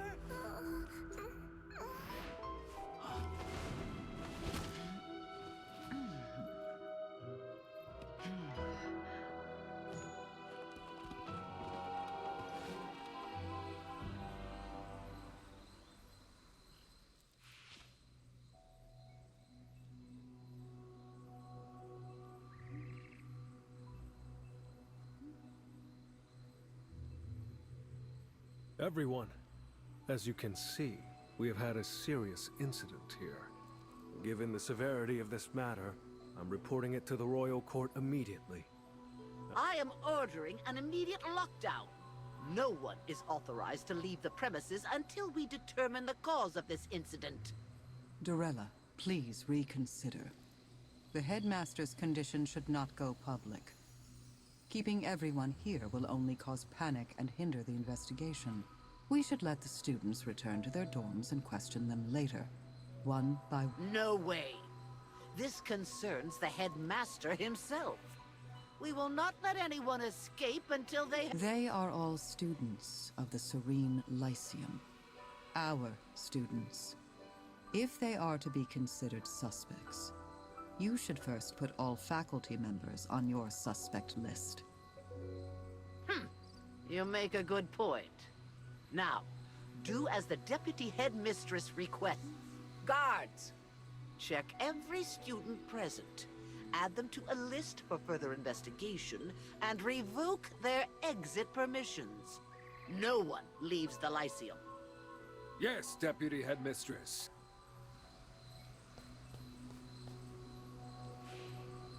Is this my fault?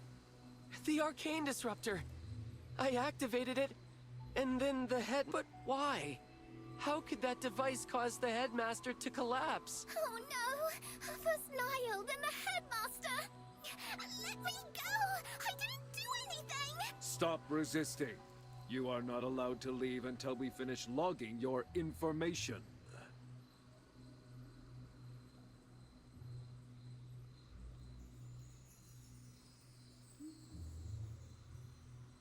Don't worry, Pippa. Just go get your information logged first. We were right. Everyone, please stay calm. No one saw this coming, but we need to follow Headmistress Dorella's instructions. Line up and get your information logged in. Once that's done, we will get clearance from Magister Siren and Headmistress Dorella. And that, Sylvan, take a deep breath. Look, the arcane disruptor can only temporarily suppress nearby magic. There's no way it could take down a mage as powerful as the Headmaster. This isn't your fault. You know that. There must be another cause we haven't found yet. Maybe the Headmaster was just exhausted from the selection exam preparations and simply fainted. Stay calm. Let's wait for Professor Solisa's report. But it was still me. Don't blame yourself. If it wasn't for you, the guards might have caused more harm. Jervin's right. This isn't on you, Sylvan. I know. I just need a moment. Thank you. Both of you. Attention, everyone. There has been an incident, but there is no cause for panic. If you haven't logged your information yet, find the nearest Lyceum guard. Once you've given your information, please remain in place until you receive further instructions.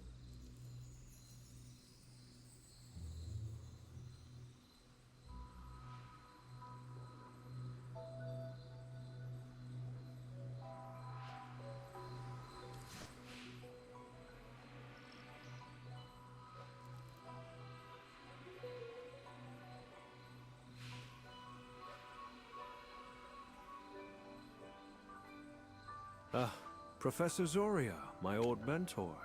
Perfect timing. I have many questions about what just happened. But above all, why has Headmaster Lamar ended up like this? Perhaps you can enlighten me. An investigation is already underway to determine exactly that. I have no answers yet. Excellent. Then let's see where this investigation takes us. Magic is a profound and mysterious thing. It can achieve wonders that ordinary people call impossible. It can turn falsehood into truth, or even bring the dead back to life. But a disguise is still a disguise. It cracks eventually. Don't you agree, Professor Zoria? If you're talking about those who disguise their crimes or villains posing as heroes, then yes. Their deceit always comes to light. But I remember teaching you this. Not all disguises are born of malice. Motives and actions are two very different things. Of course, Professor. I remember your teachings well. Perhaps that lesson could use a refresher, though. Surely, over the years, you've seen disguises that weren't evil. Care to share a few examples with your old student? I think it's better that you discover those on your own. That's the best way to learn a lesson. For now, I think we have more pressing matters to attend to. Sorry to interrupt, Magister Siren. We need your advice on the selection exam. With such an incident, I suggest that the exam be suspended until the investigation is concluded. Of course, Magister Siren. I will inform the students.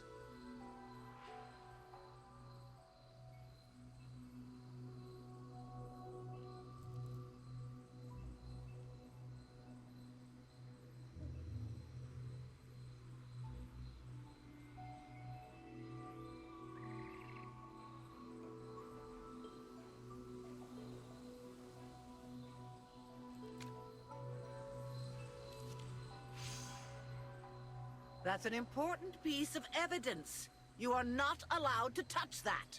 Hand it to me. I will pass. What are you waiting for? Good. Now, everyone, listen up. I have an announcement to make.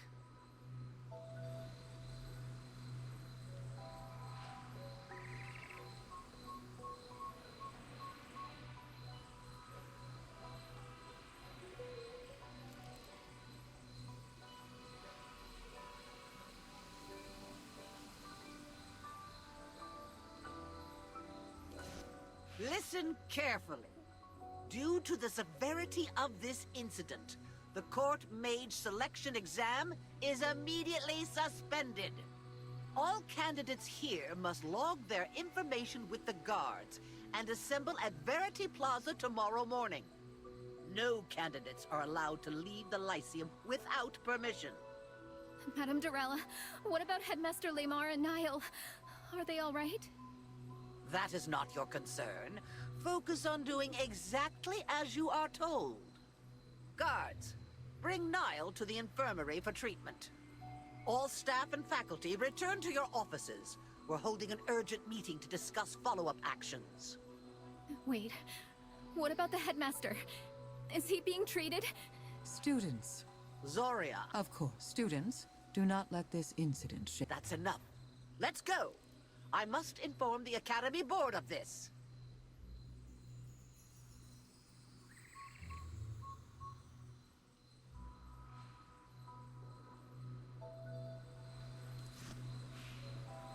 Everyone, just closing my eyes brings me...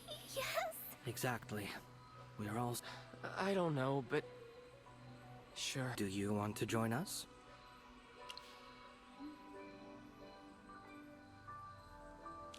Look, we didn't cause any of this. Don't be so hard on yourselves. Let's go. Try not to dwell on the incident.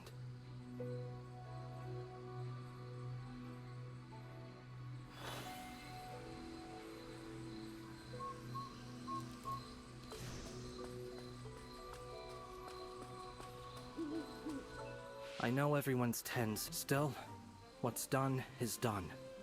Panic solved, so we have to get it together. Even we didn't do anything wrong. Sylvan, especially you. Trust me. I still can't process this. Just this morning, we were escorting Princess Peggy around the art gallery. And now we're here. I know, right? This is way more stressful than any nightmare I've ever had. That's odd. The arcane disruptor hit everyone here, yet only the headmaster collapsed. Could he be sick in some way? The headmaster's face went white and rigid, almost like he was a corpse before he even hit the ground. Madame Dorella hasn't said it outright, but I think the headmaster might have... passed away? Let's not jump to conclusions. Maybe he's just fallen ill. He's a master of the arcane arts. There's no way a single arcane disruptor hit could harm him that badly. There's something else. When the headmaster collapsed, there was this sudden void of magic right around him, like something just vanished. Vanished? Can you tell us more? I can't really describe it, but the magic I sensed was so much colder and creepier than anything normal. It was genuinely unsettling. Today's been too much for me, and I feel so bad for Niall. I really hope Professor Celeste can heal him. I doubt it. There have been several cases of magic lost lately. 4 that I know of. And none of them have recovered. Then, if Niall can't recover... He will be expelled. Expelled? That's awful! Is that really the only option? As cruel as it may seem, he will not become a mage without his gift for magic.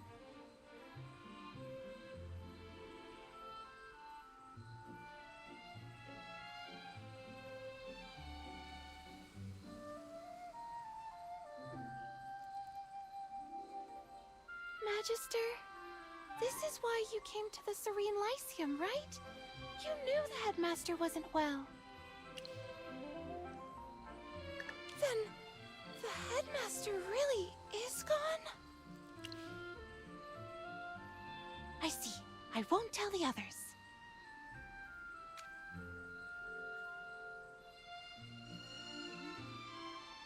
I thought taking a walk might help, but it seems we can't talk about anything else.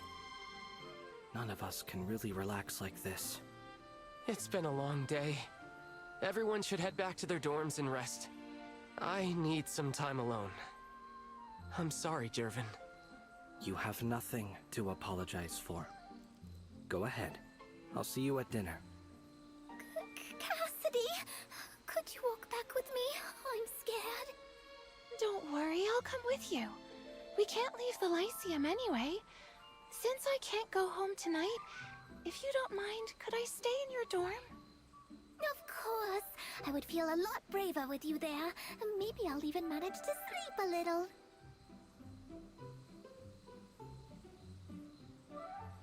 They took off fast. I might have stood a chance if I were in better shape. Shall we take a walk together? Perfect. Since my injury, I got used to taking things slow. I hope you don't mind keeping pace with me.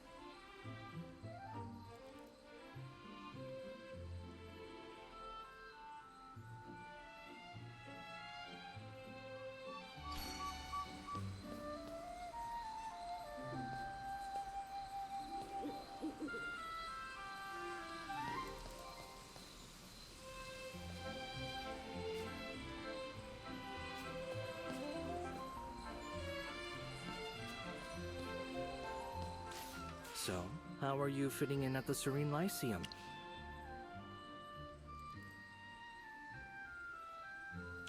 The Lyceum's always been safe. I'm sure this was just an unfortunate event. Actually, I've been meaning to tell you something.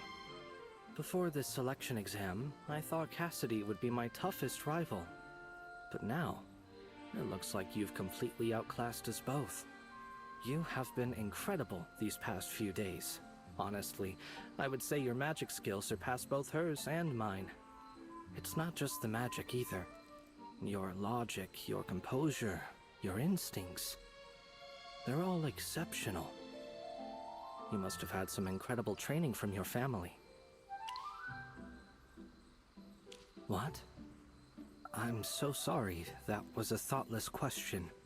May I ask you something? What are your thoughts on the incident today? You're sharp. I feel like you must have some insight the rest of us missed.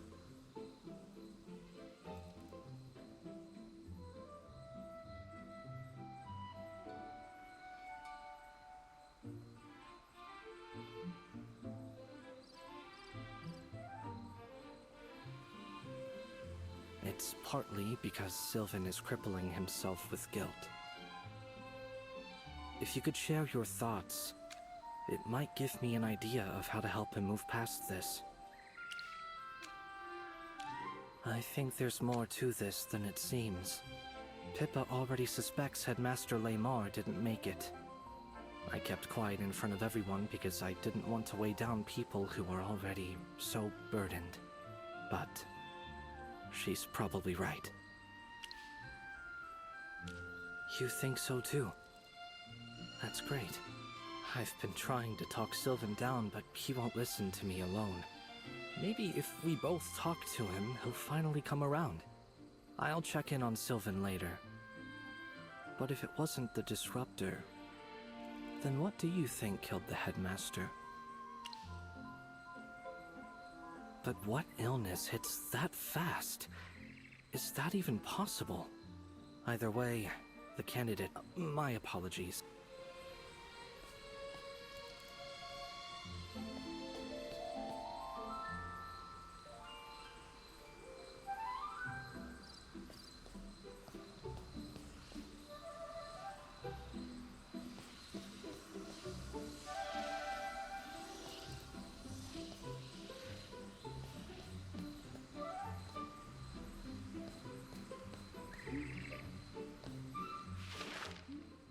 This painting's quite something.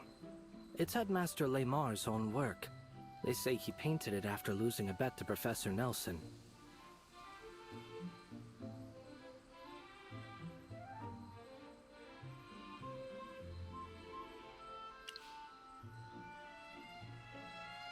Aside from magic, the Headmaster has many other talents.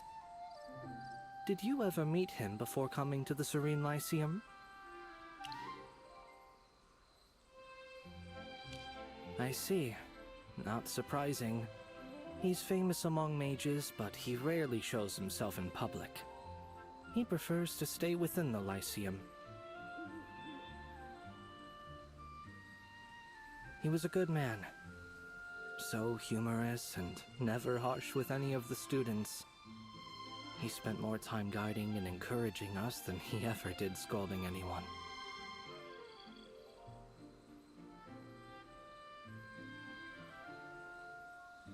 only on rare occasions would he grow stern, and only when someone had made a serious mistake. He never favored me for my family's influence, nor pitied me for my condition. Of course, he did accept my parents' donations for the school and made his share of compromises. He wasn't flawless. Still, he was genuinely kind. He looked past appearances and saw people for who they were on the inside. Sometimes, it felt like he was the heart and soul of the Serene Lyceum. I respected him deeply, so it pains me to think of what happened.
So, how are you fitting in at the Serene Lyceum? The Lyceum's always...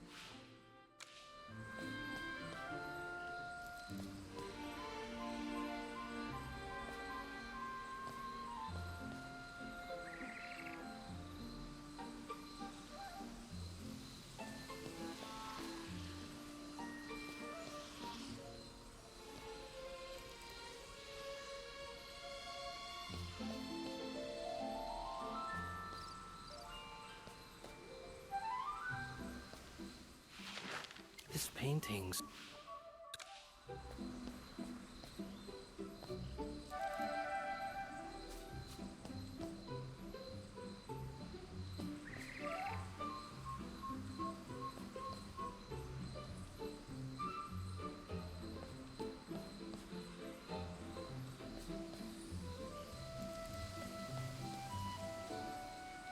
With all that's happened today, and in front of the princess and the royal court, do you think the selection exam can still go on? I do. More than anything, I want it to go on. Look at Sylvan. He's determined to restore his family's honor. Just making it to the finals might get the royal court's attention. That could be everything for his future. And Pippa. You have surely heard about her expulsion from the Astral Academy, right? If she performs well here, she might finally move past that shame and regain her confidence. As for Anita, perhaps this will help her move on from her sister's death. Then there's Rothro, Ravendi, and Madia. From what I know, their families are commoners. They're hoping to earn enough to live better lives. And there's hardly a better paying post than that of a court mage. This exam carries too many dreams. If it's cancelled, all those dreams will be crushed. And what I hate most is seeing that look on someone's face when their hopes fall apart. Because I have been there. I know what that feels like. It's true. Every exam I hoped to take first place. And every time, I came in second. You know who's always first? Cassidy. I know grades aren't everything, I do. But isn't it strange how people always reach for what they don't have? I may be a noble, with privileges others despise, but at the Lyceum, I'm bound by the same rules as everyone else. So, in a contest that judges beyond grades, do you think I might finally reach that fruit I've been reaching for? Being first in everything is just an illusion. Still.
What a cute little thing. Looks like we share that in common. I once had a cat. Playful, curious, always running off instead of staying home. The butler used to complain about it. Said it shattered crystal cups and ruined embroidered curtains. But I could never bring myself to scold it. When it turned 3, I took it riding with me beyond the city. It loved the open fields, chasing birds and squirrels. On that day, I was ambushed by a group of mages. That was the first time I ever saw dark magic up close. I don't remember much. Maybe it's because I don't want to. I just remember waking up in an infirmary bed. The lavender curtains were pulled shut, but the light still burned my eyes. My family told me my guards and butler were gone. I was the only one who survived. The cat didn't make it either. It broke my heart. I never kept another pet after that. It's all right. No need to walk on eggshells. I have long made peace with my condition. It was an assassination attempt targeting the nobles of Savannah. They saw me as the weakest link in my family. As for my legs, my family searched everywhere across the Empire for healers and mages, but they only confirmed one thing. There's no cure for my condition. Sometimes I wonder, if the next Marquis Gervais is destined to be disabled, doesn't that mean the assassins succeeded after all? You asked earlier what I truly hope for. More than anything, I want to prove myself. Yes, I want to prove that even without the family name or the title, I can still earn honor and recognition through my own power. I don't want to be first. I don't need the court mage title for its own sake. They're tools, necessary steps to reach my real goal. What matters most is to finally acknowledge myself.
You know, I have always loved this snow painting. It was done by a student of the Serene Lyceum during their trip. Noble families often send their children out into the world to gain experience and meet people. But before I was old enough for these trips, I lost the ability to walk. So I have never seen anything beyond Savannah. Perhaps I was meant to live with this flaw.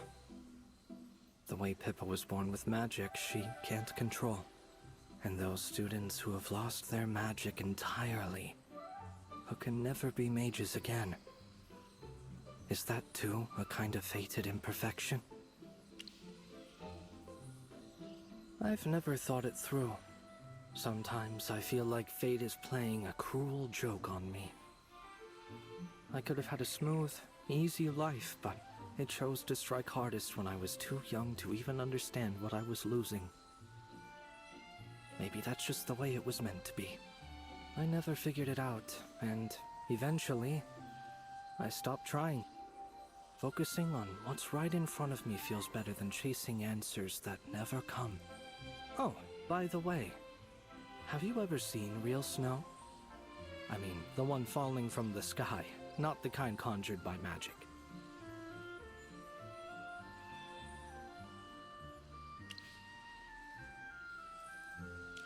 Really? What a pity. I wish I could see it for myself someday.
A world of pure white, silent and untainted.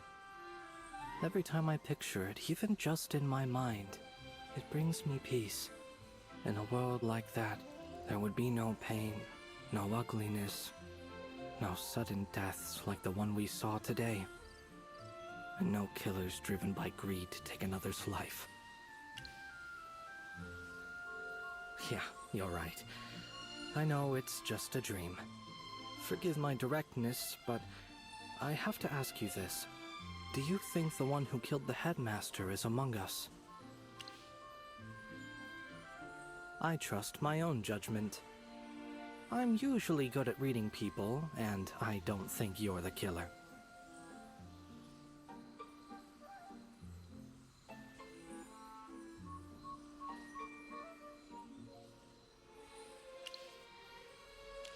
You're right. Forgive me. That was a rude question.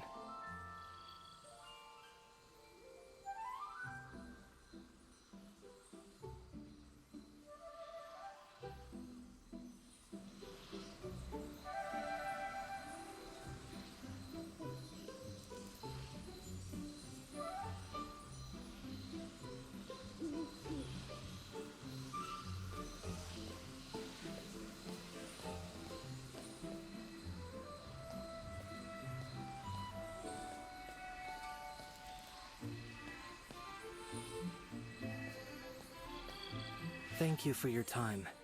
I have kept you. I should go see Sylvan and tell. Would you like to come along? Then I'll take my leave. See you tomorrow.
I was waiting for you here. I knew you would come to the library.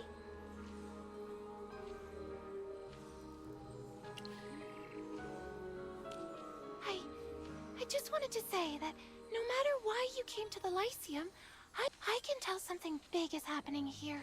Something I don't fully grasp yet. But as long as you're here, I truly believe we'll figure it out. I'll do everything I can to support you. Please let me know if there's anything I can help with.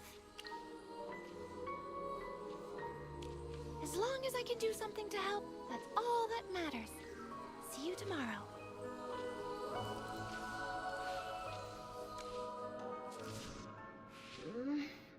You're finally back. From that look on your face, I'm guessing the day didn't go too well, huh? Come on, tell me what happened. You know I love a good story. That's it. What a bare-bones story. I did mention this. When little Zoria's tricks won't... That means your investigation is about to get a lot trickier. You think I haven't tried? She never even gave me the chance. She came by in a rush and left this letter. She even added a magic seal. Seriously, take it. She...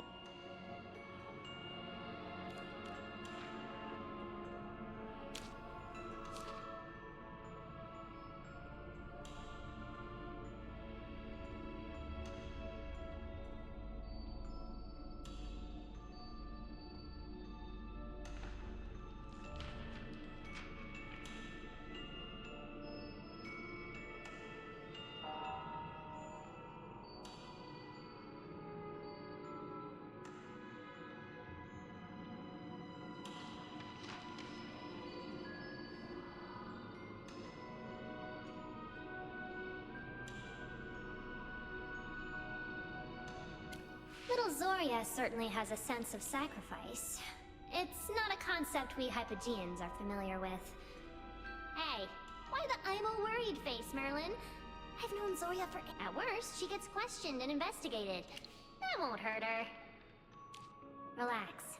Little Zoria is far tougher than you think. Honestly, I've never met anyone who can outplan her. Merlin, here's some advice. Get...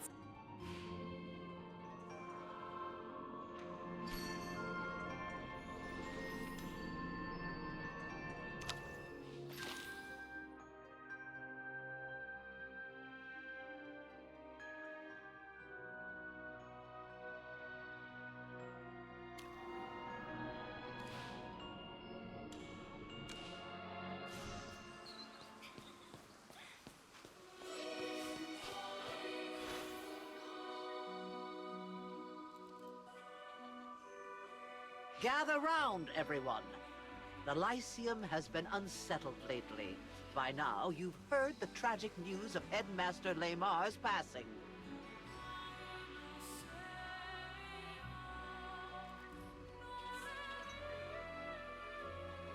Madame Durella, has the investigation concluded?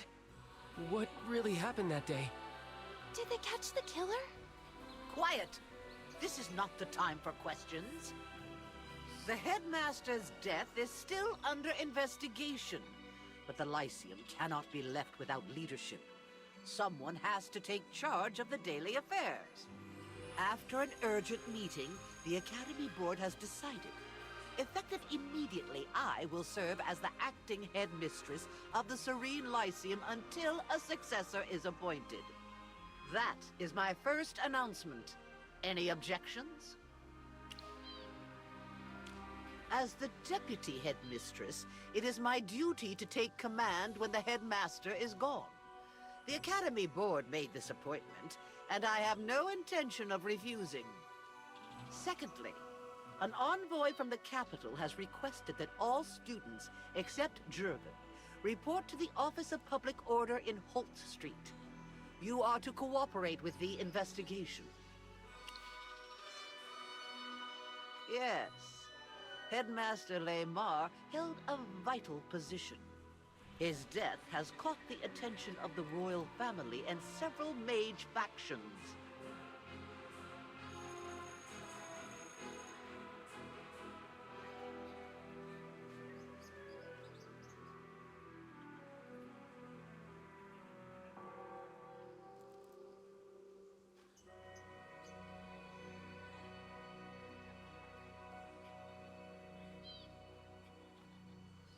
Last night, the Royal Court and the Academy Board formed a joint investigative team. A royal envoy has been dispatched to oversee the investigation personally.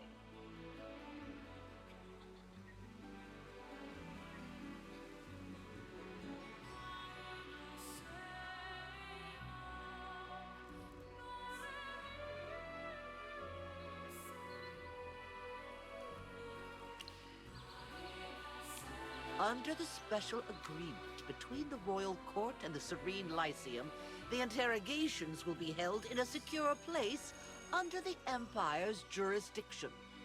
You are permitted to leave the school under my supervision, but you will not act on your own. Outside of this occasion, leaving the Lyceum is still strictly forbidden. Jervin will also be questioned, but not at the same location. Nobles are granted certain privileges befitting their status. Jervin, please remain here. Someone will arrive shortly to escort you. Understood, but Madame Dorella, if everyone else is being questioned elsewhere, it feels wrong for me to be treated differently. As a descendant of Marquis Gervais, you are entitled to a different arrangement. I'm sorry. I had no idea this would happen. We should be facing this together, but my noble status keeps me from going with you all. I'm truly ashamed of that. There's no need to apologize. It's not your fault. Don't worry about us. We didn't do anything wrong. As long as we tell the envoy what really happened, everything will be fine. If anything, maybe we should worry about you. You'll have to do this all on your own. The rest of you, follow me. We will begin interrogations one by one. Why are we being interrogated? We didn't do anything. Are they seriously treating us like suspects already? The headmaster's sudden death has made everyone present at the scene a suspect in the eyes of the envoy. But if you have nothing to hide, there's no need to be afraid. This is an internal matter for the Serene Lyceum. Why is the Lightbearer envoy involved in this? That is not for you to concern yourself with. Everything I'm doing as acting headmistress is for the good of the school. That will be all for now. We must not keep the envoy waiting.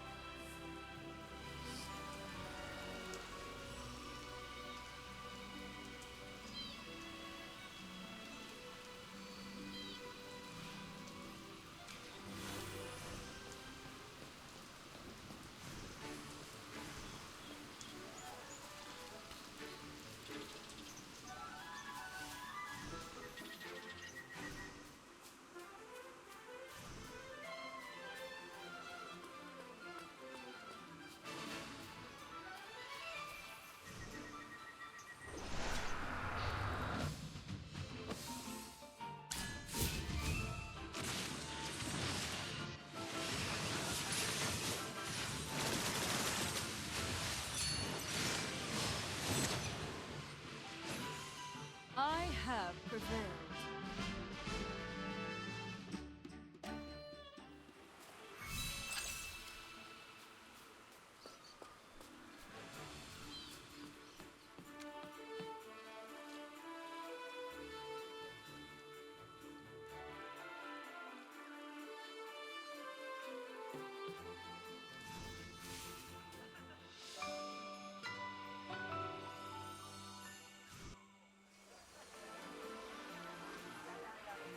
Ah, headmistress? Your praise honors me. So it's true then? I'm afraid so. A great still. Of course, Master. Excellent. Efficiency is... Not at all. We're merely on our way to meet the Lightbearer envoy. Nothing too early. Yes, well...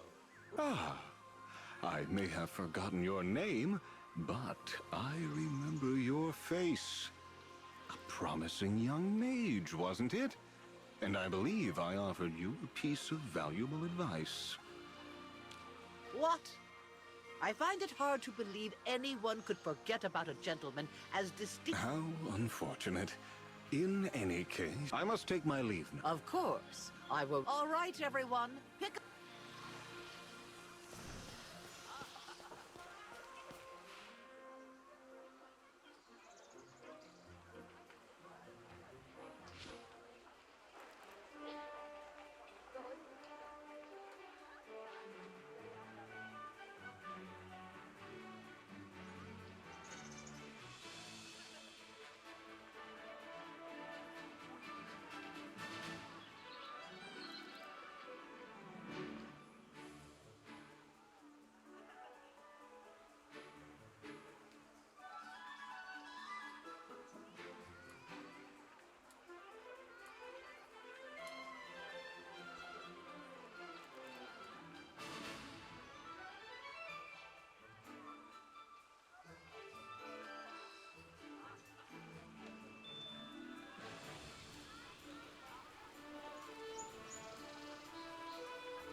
Envoy Evie, I have brought all the students. Please wait a moment, Headmistress Cassidy, Pippa, Sylvan, and you.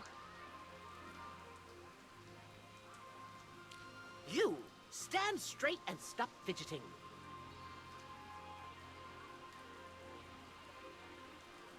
Students, there's no need to panic. My name is Evie. I'm a special envoy, sent by royal decree to invest while the Serene Lyceum, more importantly, the don't worry. This is a... You don't really think we... I have only just... Hearing what you just said actually makes me feel... As students of the With respect, Headmistress Dorella... That wasn't my intent. I only wish for them to perform their best. If there are no further questions, Headmistress Dorella... Of course.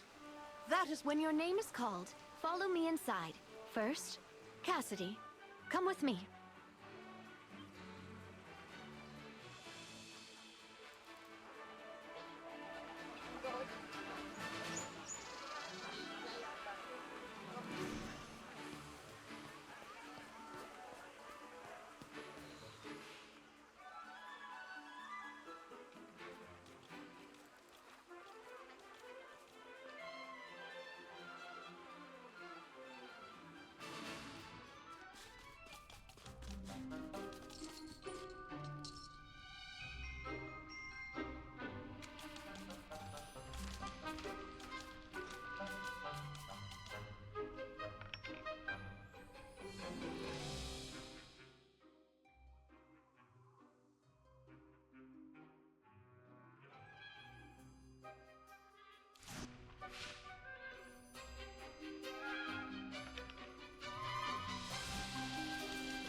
Relax, Sylvan. This is just a casual chat. I hope you can remain calm. Don't make a scene like Pippa did. Let's begin. Sylvan, why did you apply for the Court Mage selection exam? I have always been interested in the position. If I became a court mage, I could earn the trust of the... Your family? Ah, yes. The Grenvaldens. During the exam yesterday, what exactly were you doing? I was accompanying the princess on her gallery tour. Once the painting got damaged, Jervin and I went to find the materials we needed to fix it. That's all? Any proof of that? Yes, the materials were rare and hard to find. Jervin and I spent a great deal of effort collecting them. We even ran into Professor Hepler, Cassidy, and our new friend while collecting materials. I see. Before yesterday, when was the last time you saw the headmaster? The day the selection began. He announced the start of the preliminaries. After that, I focused on my preparations and didn't see him again until yesterday. Let's talk about yesterday then. Why did you decide to use the Arcane Disruptor? You had never used one before, correct? Were you familiar with how it worked? Honestly, not really. But I knew an anti-magic field could basically suck all the magic out of an area. I was panicking and trying to figure out a way to break the guards from the inside. And that thing popped into my head. Why that device specifically? You weren't familiar with it, yet you suddenly thought of it? I often volunteer around the school, whether it's cleaning teaching tools, organizing storage, or helping professors prepare the materials. That small arcane disruptor is kept in the Lyceum Museum. Every time I worked there, I saw it, along with a plaque describing its effects. The curator allowed you to... No, I forced my way in. The curator didn't have time to stop me. I even broke the display case to grab it. I'm truly sorry. I'll pay for the damages. In the last 3 months, did the headmaster speak with you privately? Yes, once. About 2 months ago. He discussed my thesis and my future plans. He praised my design for the force field blade spell, gave me advice for improving it, and said he'd recommend me for the force field magic tournament 3 months from now. He also asked about my long-term goals. I told him I hoped to serve the army like my father, or perhaps work for the court someday. That was the only conversation you had? I think so. Are you sure he never mentioned anything unrelated to your studies? No, nothing. Take a moment to think. Was there anything unusual about his tone? Is it... Nothing. Everything felt normal. All right, that will be all for today. Thank you for your... Yes, Envoy Evie.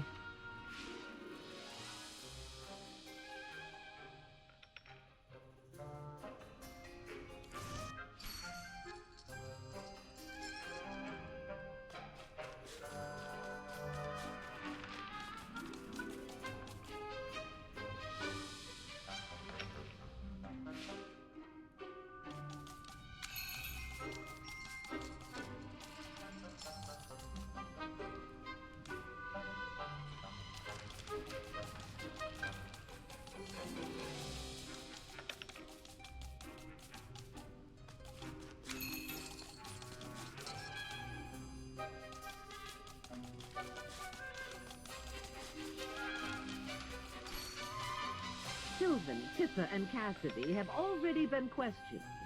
Jervins and... No. Given the circumstances, I would... Niall? I don't think that's a good idea. He's lost all his mana. He's extremely weak and still recovering in the infirmary. I only have a few questions. He may have lost his magic, but I doubt he is too weak to walk or talk. Envoy Evie, this really isn't appropriate. We should wait until Niall is... I insist. But surely you want him to clear his... Of course, but I still believe... Wait. Pardon me, Envoy Evie. The Noble Affairs Officer has submitted Jervin's interrogation report for your review. Ah, Jervin's report. No, let's talk to Niall first. There are several questions I need him to answer. Intruder alarm. The interrogation can wait. Intruder?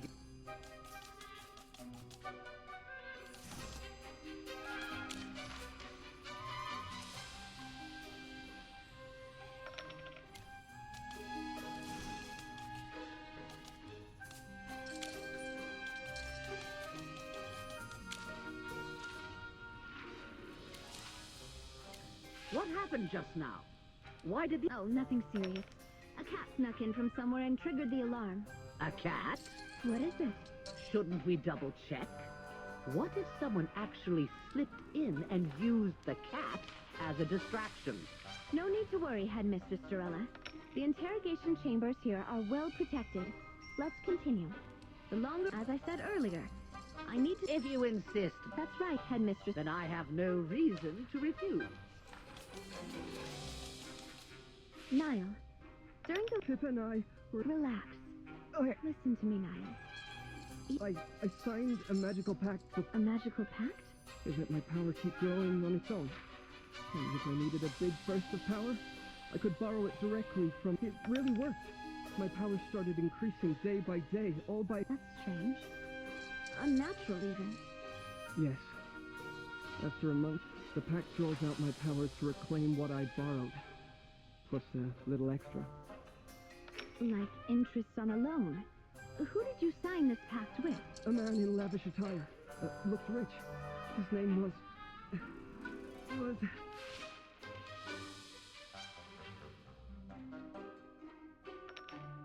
What is it? Tell me. I can't say it. Every time I try, it's like... Try writing it down. There's a pen and paper on the desk. I can't. My hand freezes before I can write it down. Looks like some kind of secrecy spell. This type of magic is rather intricate. Then I'll leave that to you. Niall, do you know how many students have signed this pact? No idea. No one talks about it. It's against school regulations and the Mage's Code.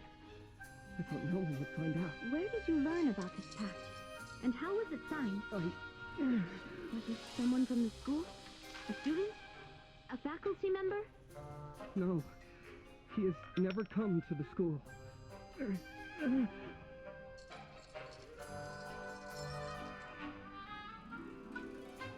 outsider. Where do the students hang out? Holt Street, right? Did you sign the You can't say it. It's the... A shop popular among students, huh? Say I find it. Is there some kind of code word or secret gesture? So that's a yes. All right, Headmistress Dorella. Please...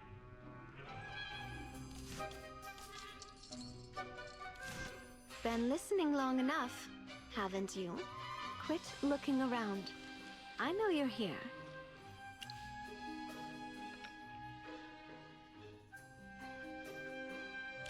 The moment you climbed onto the table, never thought the great Magister Merlin would sneak in like this. The headmaster's death must concern you deeply. Have you found any leads?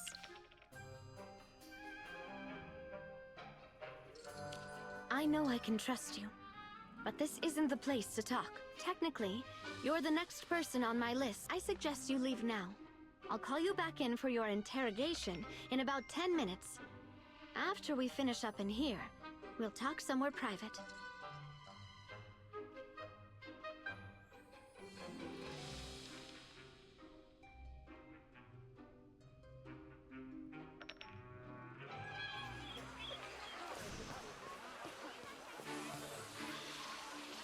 Magister Merlin, it's good to see you again.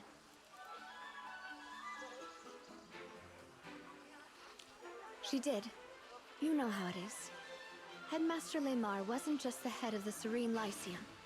His death has sent shockwaves through the court and all the noble houses. The balance of influence is shifting. Everyone close to Lemar is already feeling the pressure. The cause of his death has become the eye of the storm. There are always people, whether for gain or reputation, who would rather the truth stay buried. But Her Majesty defied all objections and insisted that the truth must be uncovered. There are very few people she trusts completely, which is why I'm here to oversee this personally. Before I left, she gave me one final order. Cooperate with you, whatever it takes. I've been tracking your work since I arrived. I know you're someone I can rely on. I hope you can trust me in return. Yes, Her Majesty knew you would come to the Serene Lyceum, but she didn't tell me much beyond that. I appreciate it. As for Headmaster Lemar's death, I have already assigned 2 senior physicians to conduct a full examination of his body. Once their report is complete, we may look for new clues. For now, let's go through the leads we have. I agree. When I asked him about his conversation with the headmaster, his tone shifted. He tried to mask it, but his unease was plain to see. It's possible he knows more than he's letting on. I'll find a way to dig deeper. Her reaction was odd. Why would a magical pact threaten her? Do you think she's worried about losing her new job? Or she has something to hide? So Niall isn't the only one. Could there be more students who signed the pact? Those cases alone would have been enough for Lemar to take notice. Maybe his death is connected to all these... Agreed. Both the headmaster's death and these magic loss cases point right back to the Lyceum. We have to investigate from the inside. Unfortunately, your acting headmistress will not let me investigate inside the Lyceum. The land may lie within the Empire's borders, but the Serene Lyceum itself is an independent institution. That's part of the founding charter between the Royal Court and Mr. Lyceum. I can move freely around the school, but once the acting headmistress gives the word, I can't conduct any official investigations. Plus, the Lyceum guards are blocking the important buildings. Wait, you want me to go undercover as a student? But I've heard the Lyceum has some serious security measures for checking students' identities. Perfect. Guess...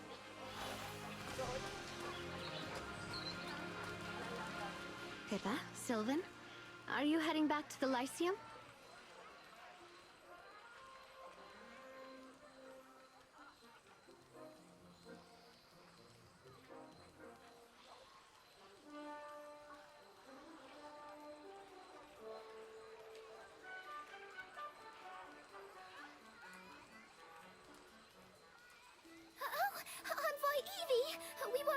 We weren't doing anything wrong. We were just chatting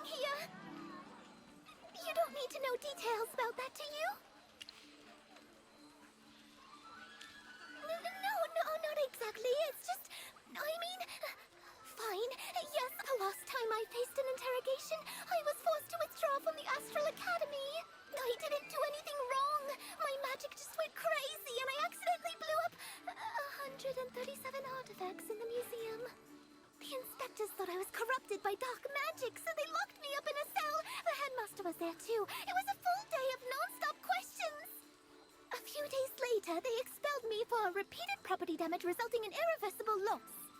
That's why I panic when someone interrogates me. I keep thinking about what happened, and I can't shake the fear of getting kicked out again. Really? You promise? As long as you had nothing to do with the headmaster's death, you have nothing to fear. Hear that, Pippa? Envoy Evie said you're fine. Come on, relax. They even dragged in Jervin for questioning, remember?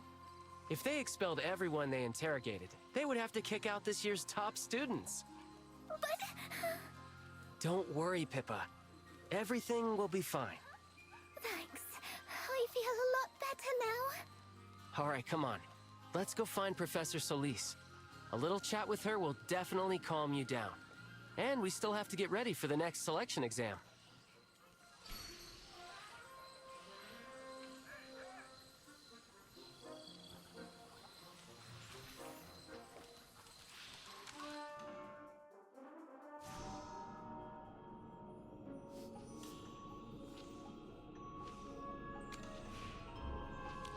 Whoa.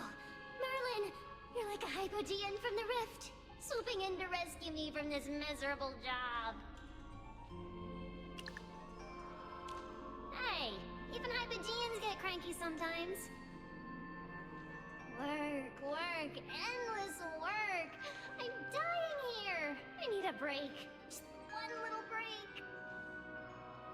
Merlin, let me have one day off, just to breathe and to have some fun. You're so heartless. Since I signed that agreement with you, I haven't stepped out of the Lyceum once. Not even a single day of rest. A job with no days off. Why did I ever agree to this madness? Anyway, how's the investigation into Lamar going? Even stuck here in the library, I've heard plenty of whispers. The whole school's been in a panic. So... Oh, and just so you know, the board has already appointed an acting headmistress. Figures. Every time you come to me, it's either for gossip or you're... Oh, I see. Another... That's easy enough. But what should I make you do from... How about tomorrow I stroll in late, leave early, and just look the other way while I'm here? Of course. Come on, say yes already. Slacking off doesn't mean doing nothing. And the Lyceum's... Yes, tomorrow's going to be glorious. I'll sleep in, roll out of bed, maybe check for Here, the badge is ready. Info's all filled in. Novice level magic student, Ina, enrolled last year. That work for you? It's only temporary. Doesn't need to be perfect. Now go! Don't interrupt my planning for tomorrow.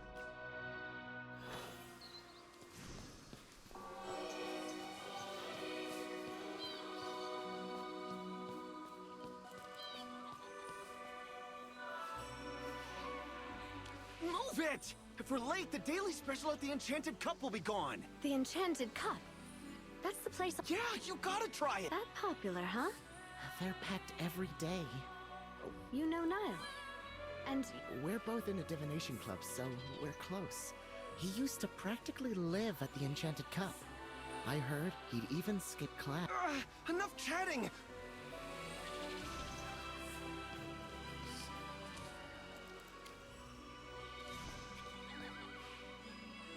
He betrayed us by acing it!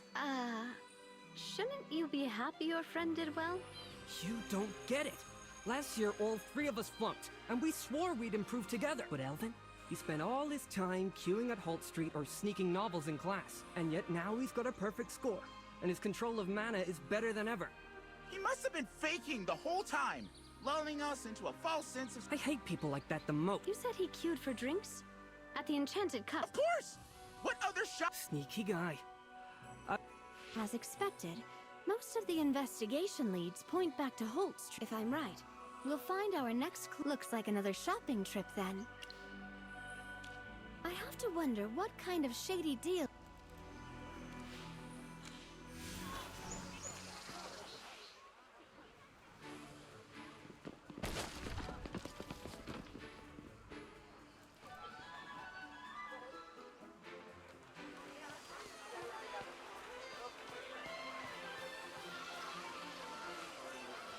Everyone be extra careful. So, the room. Yeah. Rowan. Oh, that recently. He's been out of everyone on the board of directors. He's the one who scares me the most. I can never understand him. He's always muttering. That's it. Master Rowan's easier to understand.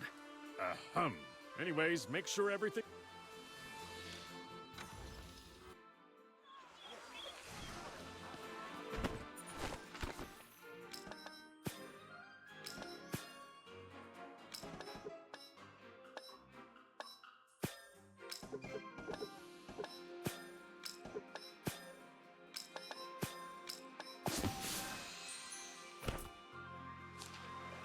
There's the enchanted cup again. Looks like Niall was right. We'll have to see it ourselves. We've gathered enough between the consortium's inspection. Let's go grab a drink then. I've got to see what drink.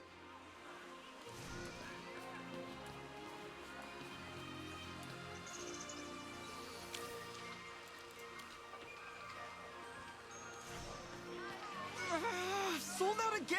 It's 5 days straight I've missed the daily special. I'm a loyal customer. Shouldn't I get priority? You're not pulling some trick, are you? I've heard of this. Hunger marketing. Mr. Pard, we'd never do that. Truly, the special's limited because the ingredients are rare.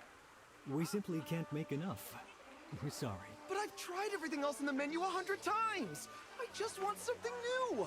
Since you're a regular, how about trying our private mix? Sounds intriguing. What is it? A custom drink. Made just for regulars like you. A custom drink? Really? Yes, though you need a reservation. If you're interested, I can explain. What do you think?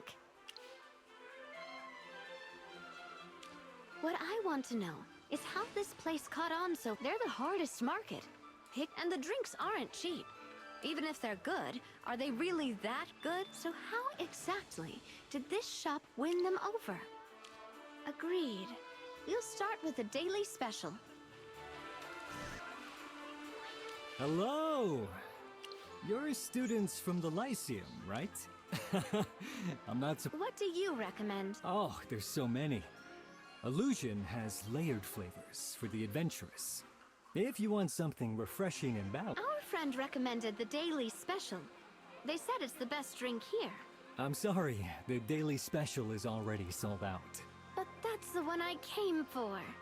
My friend said after drinking it, he felt amazing. Like his mana shot up and spellcasting was easier. Mana boost from a drink? Impossible. Then which drink does it? I'll take that one.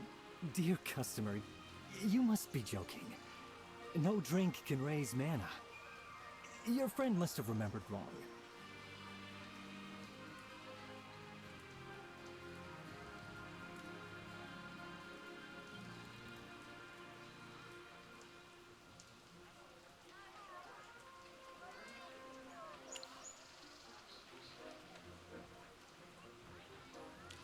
This isn't about money. I hate having my wealth questioned. As a noble of Savannah, I may keep a low profile, but I won't tolerate this treatment. 10 times, 20 times this sum is nothing to me. Is this enough? My father is a close aide to His Majesty himself. He always said that politeness is useful, but never necessary. I prefer being courteous. But if we can't buy 2 drinks, even with our status, then politeness ends here.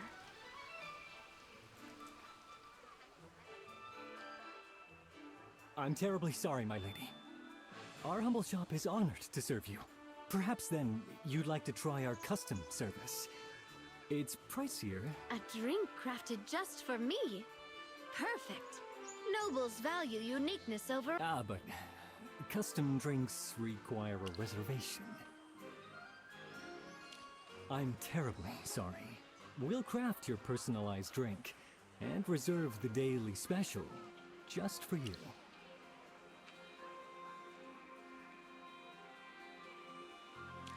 We don't have time tomorrow.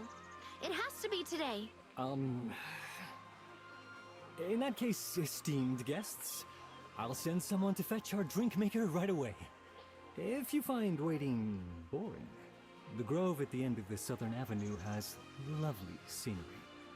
Perfect for a walk.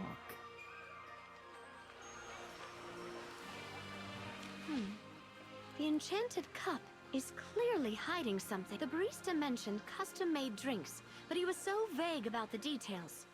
He even brushed us off, saying we'd need an appointment. It's obvious he doesn't want to deal with us.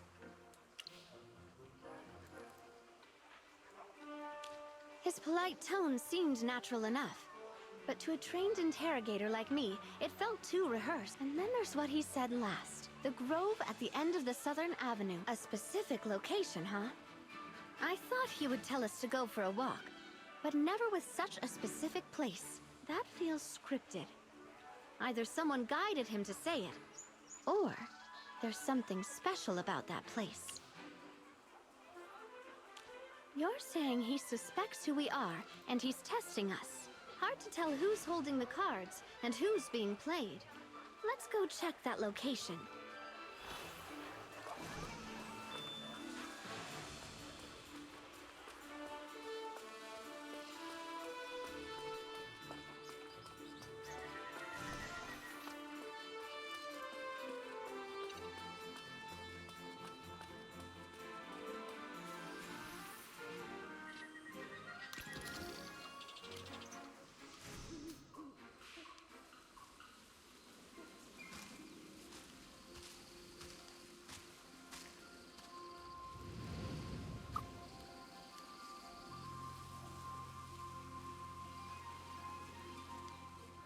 You're remarkably clever to make it all the way here. You startled me. Relax. I am exactly who you've been seeking from the Enchanted Cup. Think of me as the facilitator of your ambitions. You know what I'm after? Of course I do. I appreciate talent with promise. Every student here is a potential asset. Plenty of students come to me looking for custom drinks. Few actually have the wit to find me, let alone qualify as a business partner. You... Business partner? No, I just want to boost my magic like my friend did. Consider this. Last month, a student of your level entered a similar arrangement with me. His magic increased by 66.6%. A tidy number, wouldn't you agree? But you... well, let's just say you could surpass even that, if you are willing. You would become the pride of the Lyceum, a rising star whose brilliance could make even legendary names such as Merlin pause in admiration. Really? I could be that powerful? Confidence, not flattery, drives growth. Investment is all about returns. I never waste time on dull prospects. And Then... how much would it cost to boost my magic? If it's too expensive, I might not be able to afford it. money? That's a trivial concern. Mere coins are beneath someone of your potential. I offer free trials. You will not spend all I require is a simple contract. A formality. A contract? Just signing it will— Oh, of course! Can't spill the exact method. That's my top trade secret. Sign, and you gain power while I gain your trust. A win-win partnership. If that's the case... Excellent! Prudent, tell me your name and hand me your student badge. Ina. One final confirmation, Ina. Are you sure you wish to enter this magic? Very good. Then...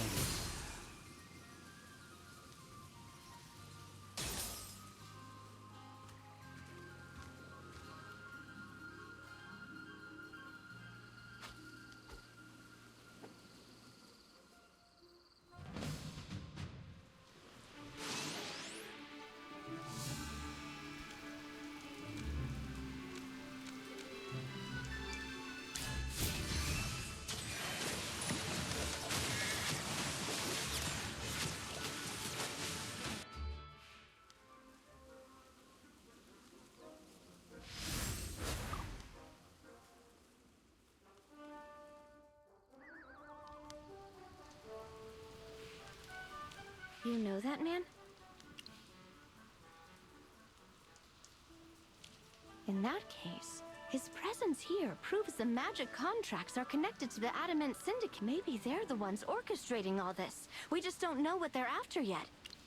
What do you think? Trying to stir up trouble at the Academy and profit from the chaos? Could the headmaster's death be connected to that? We don't have enough information yet. I'll flag all of this as suspicious and dig deeper. Envoy, we've completed the preliminary examination of Headmaster Lemar's body. Our findings show he died several days before the selection exam. Trace analysis points to his office as the likely place of death. The fatal wound was at the back of the neck. Someone crushed it from behind with tremendous force, far beyond what any normal human can manage. We tested for magical residue.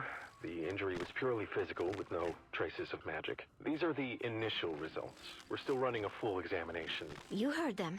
The physicians are still at work. Let's head to the headmaster's office. I'll get clearance from the acting headmaster. Maybe we'll find...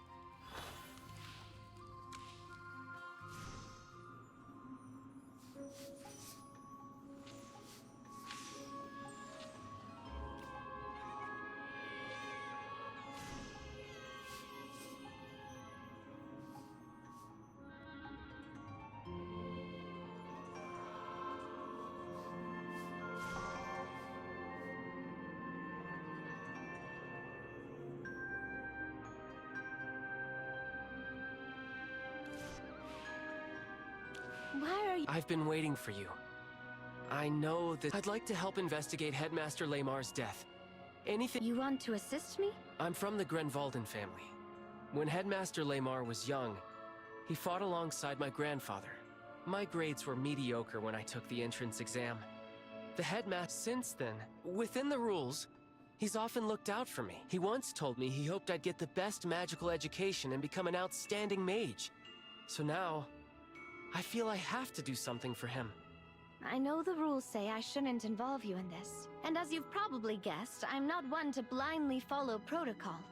I've already asked this student to assist me. That's why I felt I could make this request.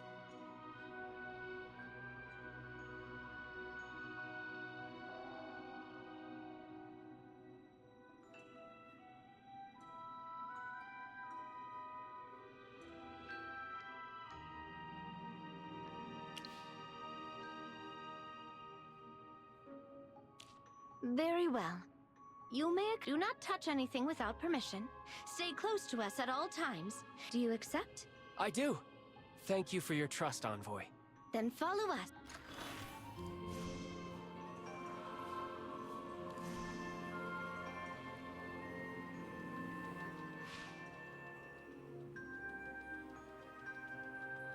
What's wrong? Did you find something? What are you talking about? Are you sure about that? That scratch Sylvan found. Could it be from a flying hypofiend that got in here? Wait, we can't assume any...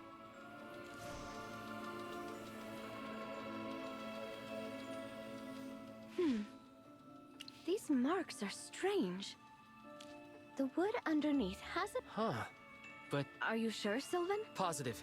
The last time I was here, the headmaster pulled some reference books from this very shelf. I was watching him, and this mark wasn't there. How odd. It's high up and deeper at the bottom. Could it have been made by something that flies? Let's keep looking.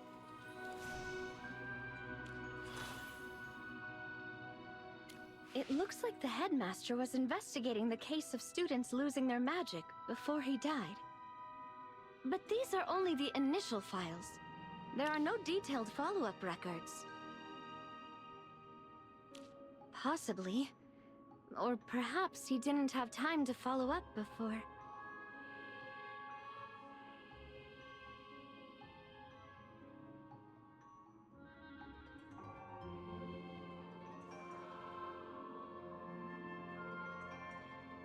You know how the Syndicate operates.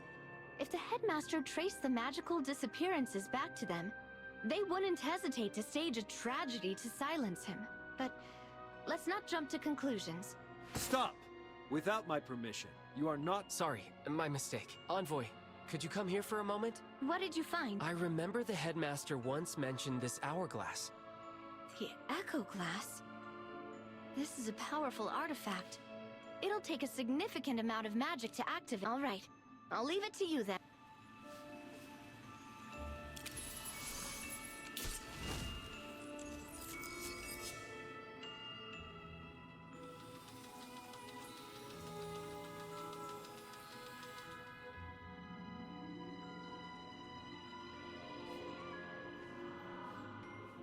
No. The selection of royal court mages has always been the sole responsibility of the Serene Lyceum. The exam content falls under our jurisdiction. The Crown may offer suggestions, but that's the limit of their input. Headmaster, with the selection being announced on such short notice, accepting the royal family's help with the exams would save us a great deal of time. Let's not forget, these mages will serve the crown. Involving them now ensures they get the specific talents they need. It would also be seen as a significant gesture of goodwill. I'll take it under consideration.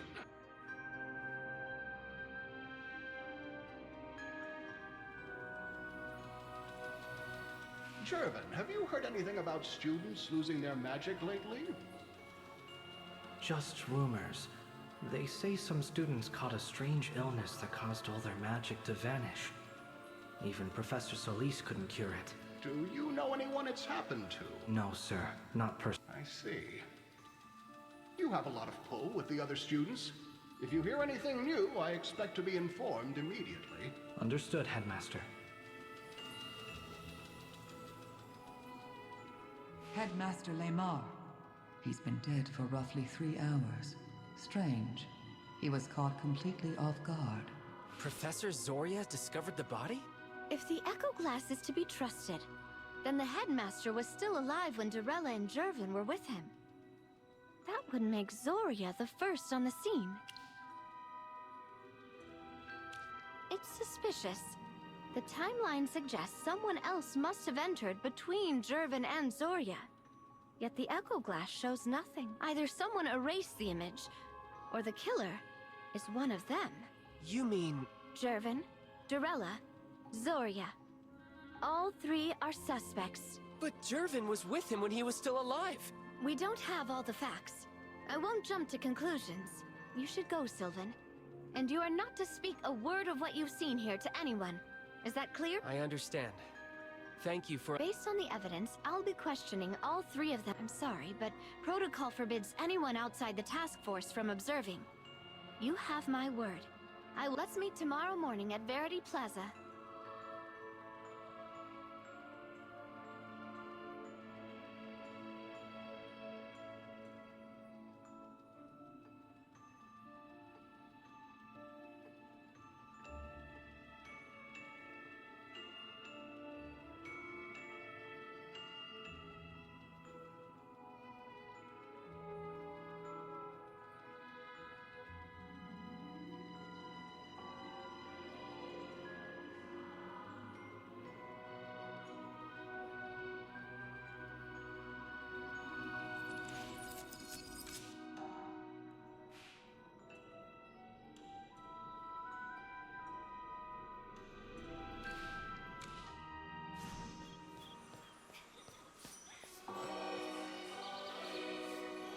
I've spent the night interrogating the 3 of them. They're all suspicious. But the evidence pretty much clears Jervin. The headmaster died from severe physical trauma to the back of the neck. Jervin can't even stand. It would have been physically impossible for him to deliver that strike. As for Dorella, after the headmaster's death, she was made acting headmistress. Barring any complications, the role will become permanent. On the surface, she benefits the most. She has a motive. But given her size and strength, there's simply no way she could have inflicted that kind of injury. Furthermore, Jervin testified that when he went to the office to discuss the magic loss incidents, he saw Dorella leaving. If his statement is true, then the headmaster was still alive after her visit. Now, she admitted to using magic to manipulate the headmaster's corpse. but insisted it was to rattle the real killer, to make them panic, and that's hard to believe. Grave-calling magic, especially the control of corpses, is an evil art. The fact that Zoria practices it is deeply suspicious. As a gargoyle, she is tall and possesses superhuman strength. She's fully capable of delivering the killing blow. Exactly. And that is the most troubling part. Our investigation found no grudge, no conflict of interest. Zoria was one of his most trusted colleagues, and yet she was the first witness. She tampered with the corpse, and she had them. All things considered, she's our prime suspect. By Imperial law, she's been detained at the Office of Public... The investigation will continue. If new evidence emerges, she could be cleared, or proven guilty. Envoy Evie, emergency! A hypo fiend is rampaging on Holt Street. The guards can't hold... A hypo fiend? Understood. Good, let's move.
What in the world?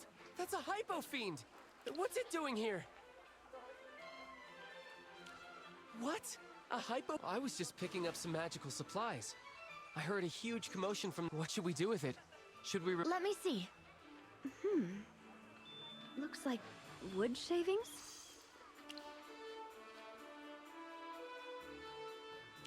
This seems to be the headmaster's office. That fresh scrape mark, high on the bookshelf. If these wood fragments match the mark in the office, it proves this thing was there. That aura you sensed. It must have been... It looks... Ah, look! It's just like the hypo fiend from our first selection exam. They look almost identical, although this one seems much stronger. Right. Pippa said she got lucky because she didn't have to face one. Could this one have escaped from the exam site? It's agile and strikes directly with its tentacles, dealing heavy physical damage. So, you think it could have killed the headmaster? Compared to Zoria, this seems like... If this hypo fiend really killed the headmaster, then who's the mastermind? Who set this whole thing up? Yes, the magic loss incidents. And that trail leads... The Adamant Syndicate? I've heard of them. Supposedly, they control most of the Empire's black... I never thought they'd be bold enough to target the headmaster of the... Think about it. If the headmaster had continued his investigation, he would... To stop his investigation, the Syndicate might have taken desperate measures. And they certainly have the means to carry out an assassin. But what's their endgame? The headmaster's death was bound to cause an uproar. They had to know we'd investigate.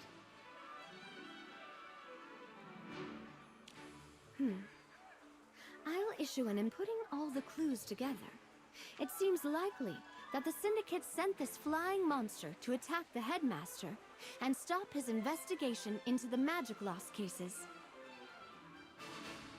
There are still some gaps in the story, but for now, this is the most logical conclusion.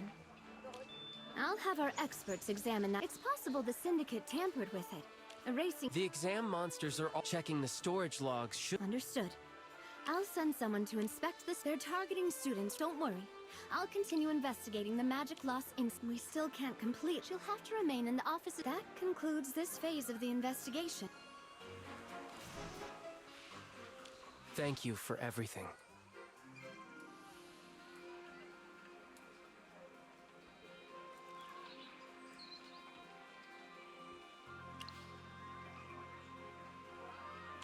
Actually, you helped clear Jervin's name. For that, I'm truly grateful. He's my best friend. I've met many kind people. He might laugh, but he even tutors me in alchemy.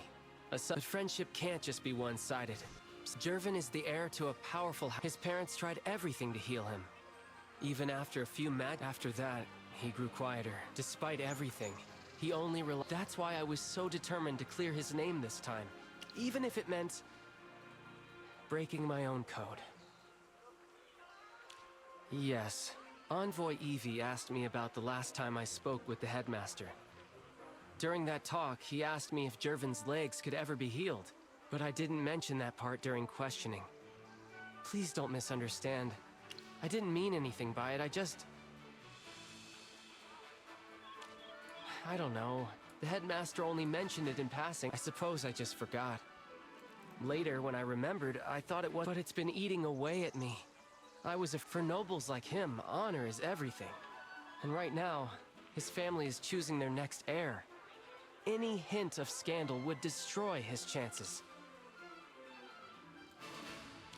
We haven't known each other long, but my instincts tell me you're someone I can trust. My family has always followed the Knight's Code, and concealing something like this weighs heavily on. Now that I've said it, I can finally confess to the goddess, and find either way. I'm grateful to both you and Envoy Evie. Hey, could I ask you for a favor? Thank you. True. I was hoping you could take a look at my sword. You remember at the art gallery, I used that small... Well, because of its side effects, my sword has been losing its magic. I'm not very skilled with alchemy or forging. Could you see what's wrong with it? Thank you. Did you find anything? Cracks? Durab, could that be why the magic's leaking out? Is there any way to fix them? I could try myself, but honestly, I'm hopeless at what's wrong. Even so, this sword is called the Oath of Glory. It was reforged, see here? It's the most precious heirloom of House Grenvalden. More than a weapon. It's the symbol. Yes, they say my ancestor, Alistair Grenvalden, was a mage knight without equal. He served along when the Lightbearer Empire was founded. He was granted the title of a count. But that was then.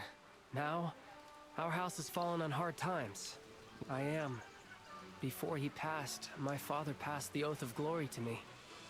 He believed that as long as this symbol of our honor survived, it's been nearly a century since a Grenvalden. If I can't turn things around, in a generation or two, our family's glory will fade into nothing. The official reason? My magic talent was always stronger than my swordplay. You see how it is. Court mages have the crown's favor these days. I thought maybe, through the path of magic, I could attract royal attention faster. With a bit of luck, I could actually achieve it. Restore my family's honor. It's a bit calculating, isn't it? A far cry from the noble ideals Yes, that's why I can't just stand by and watch it fall apart in my hands. Even if it's a long shot, I have to try. Thank you so much. What will we need? Then maybe we should start. I know a merchant who deals...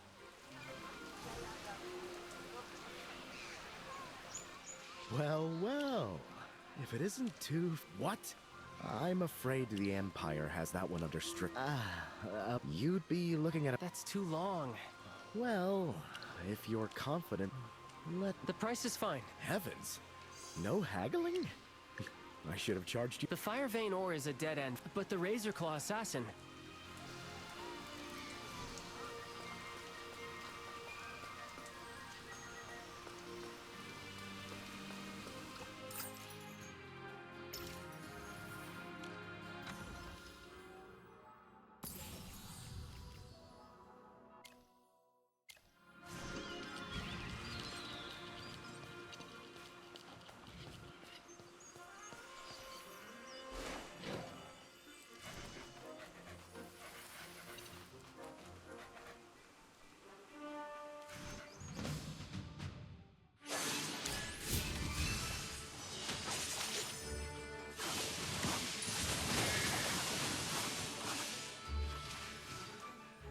have prevailed.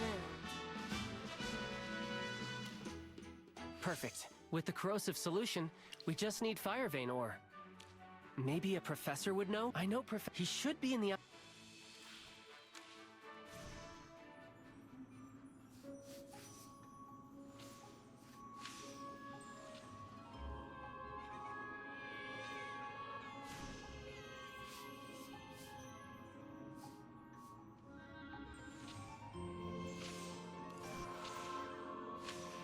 What happened, Professor? Another failure! My portable modular alchemy array, the lab, exploded! My entire custom set of alchemy. Do you have any idea how much— There was an explosion? Me. I'm perfectly fine. It's not like I'm mourning 700— The important thing is that no one was hurt because my protection spells held. Professor, could you please sell me some? Ah, so that's why you've graced me with your presence. Sorry, Professor. I've been swamped with the selection exam. Yes, save it. I remember all the help you gave in the lab. So what do you need? It's for my family sword. It was damaged. That heirloom of yours? I can't believe you let that happen.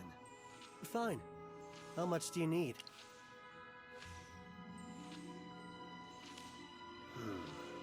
For a blade that size, that's a... All right. I can spare that much. I won't even charge you. This is... Aren't you in a hurry to fix that sword? Thank you, Professor. Oh, don't look at me like that. And if you botch the enchanting and lose an eyebrow, you know where to find me.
How's it looking? Can it be fixed? That's strange. The blade itself is perfectly restored. Why would its source? Are you saying that because it wasn't forged with enchanted materials, its power has to come from... And now that external source is fading? So you've already figured it out, haven't you? What's the sword's true source of magic? Please, just tell me. Don't keep me in suspense. You're teasing me, aren't you? The ruby in the crossguard? So the anti-magic ray must have... So if we repair this ruby, the Oath of Glory will be restored? The anti-magic ray was more powerful. The problem is, an ordinary magic gem won't be able to handle the high-level enchantment on this. I don't have anything like that right now, but...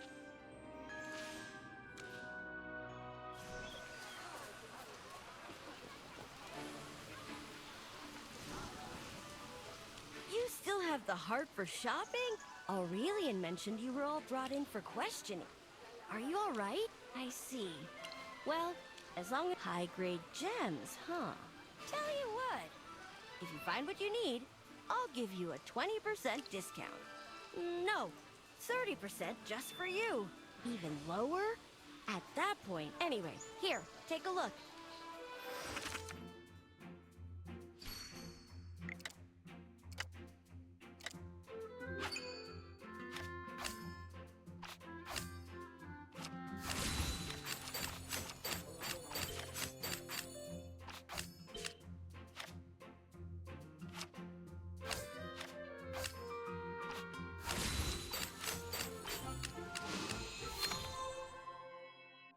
Nothing?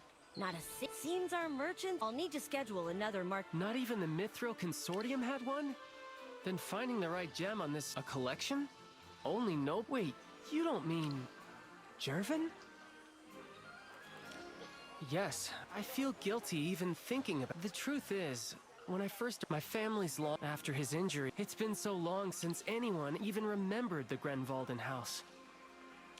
At first, yes, he never looked down on me. Never used his title. Everyone knows he's kind. He never once doubted my motives. He's helped me countless times without asking for anything in return. Yes, I'm ashamed of how I first saw him. I've been trying to make it up to him ever since. Hiding what I knew, clearing him. Maybe I should just apologize to him directly. But I don't even know how to start. I'm not afraid I was wrong. Just afraid of losing his friendship. You think so? Yes, I should. I saw his butler LeMan on the street earlier.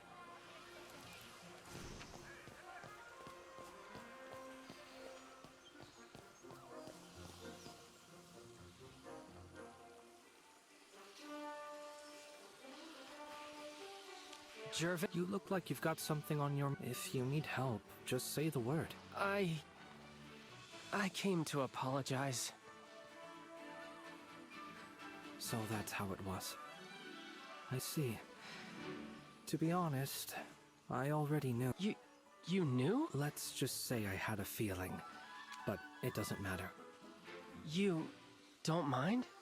To be honest, I've dealt with nobles all my life. I'm used to smiles that hide calculations and handshakes that conceal betrayal. But you, Sylvan, you may have started with a goal, but you became a true friend.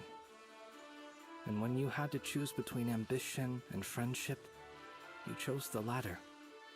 You even had the courage to come clean. I know how to read people.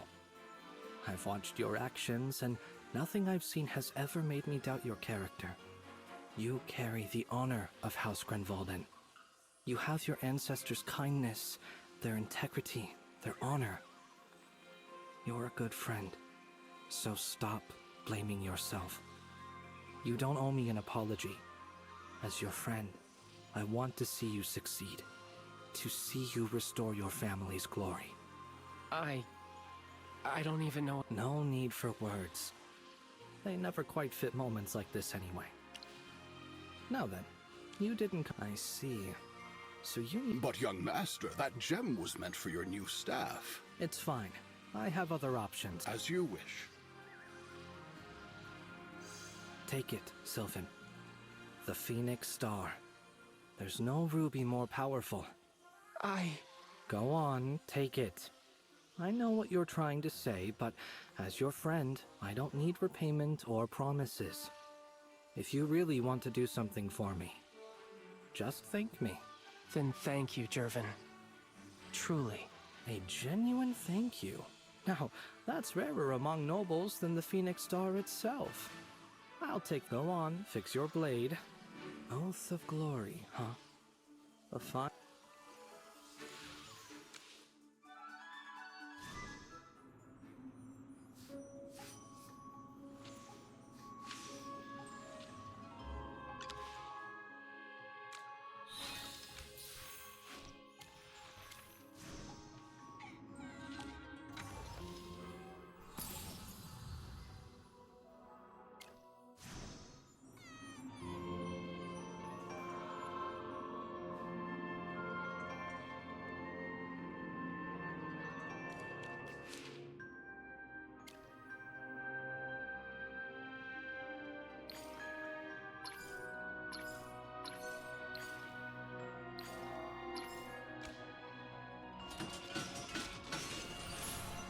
It's restored! Thank you so much. I wanted to repay you, so all I can offer is a promise. And I swear I'll keep it, no matter what. I, Sylvan Grenvalden, swear upon the Oath of Glory, bound by blood and bone, stronger than steel. This oath shall never fade. That's how my ancestors swore. Even though I didn't walk the Knight's path, I'll still uphold our creed. To keep one's word, to stand against evil, to protect just as the engraving says. Where the oath points, there glory returns. That's our family's motto, and my guiding belief. Thank you. And I wish you the same.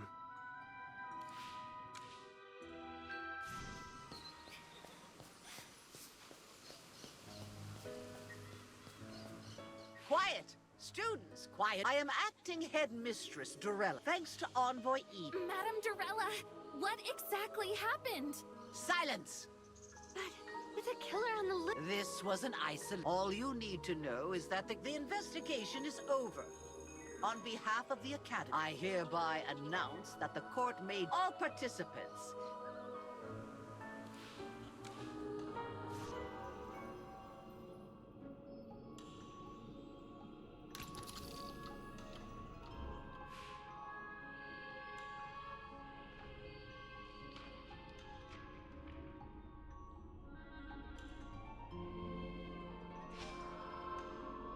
Relax. There are no enemies here. Can you hear me? It's me, Zoria.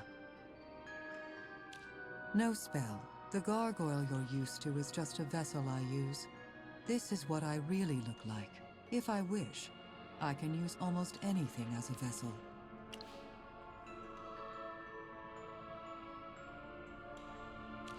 Not exactly. The gargoyle is still there, under a concealment spell. You needn't worry. The headmaster's death has drawn attention. Those behind it won't stay idle. What have you discovered?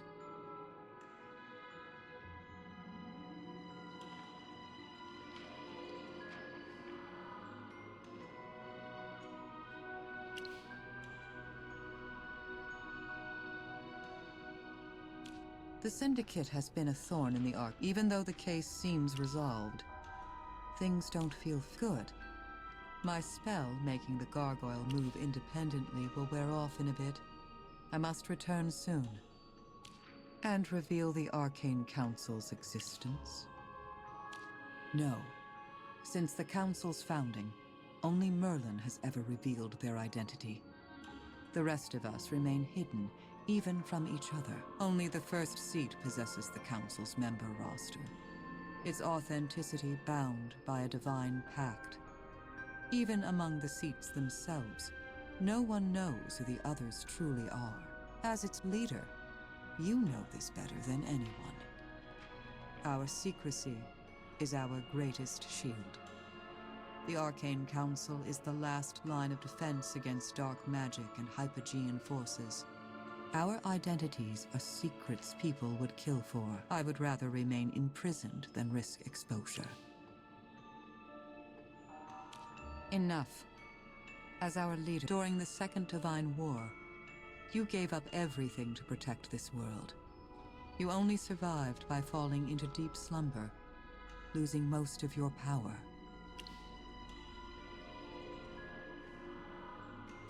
You should be grateful you're alive at all.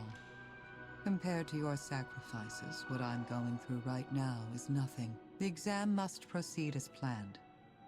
We need to uncover the true plot behind it, whether the Syndicate or Siren is pulling the strings. Then I take my leave.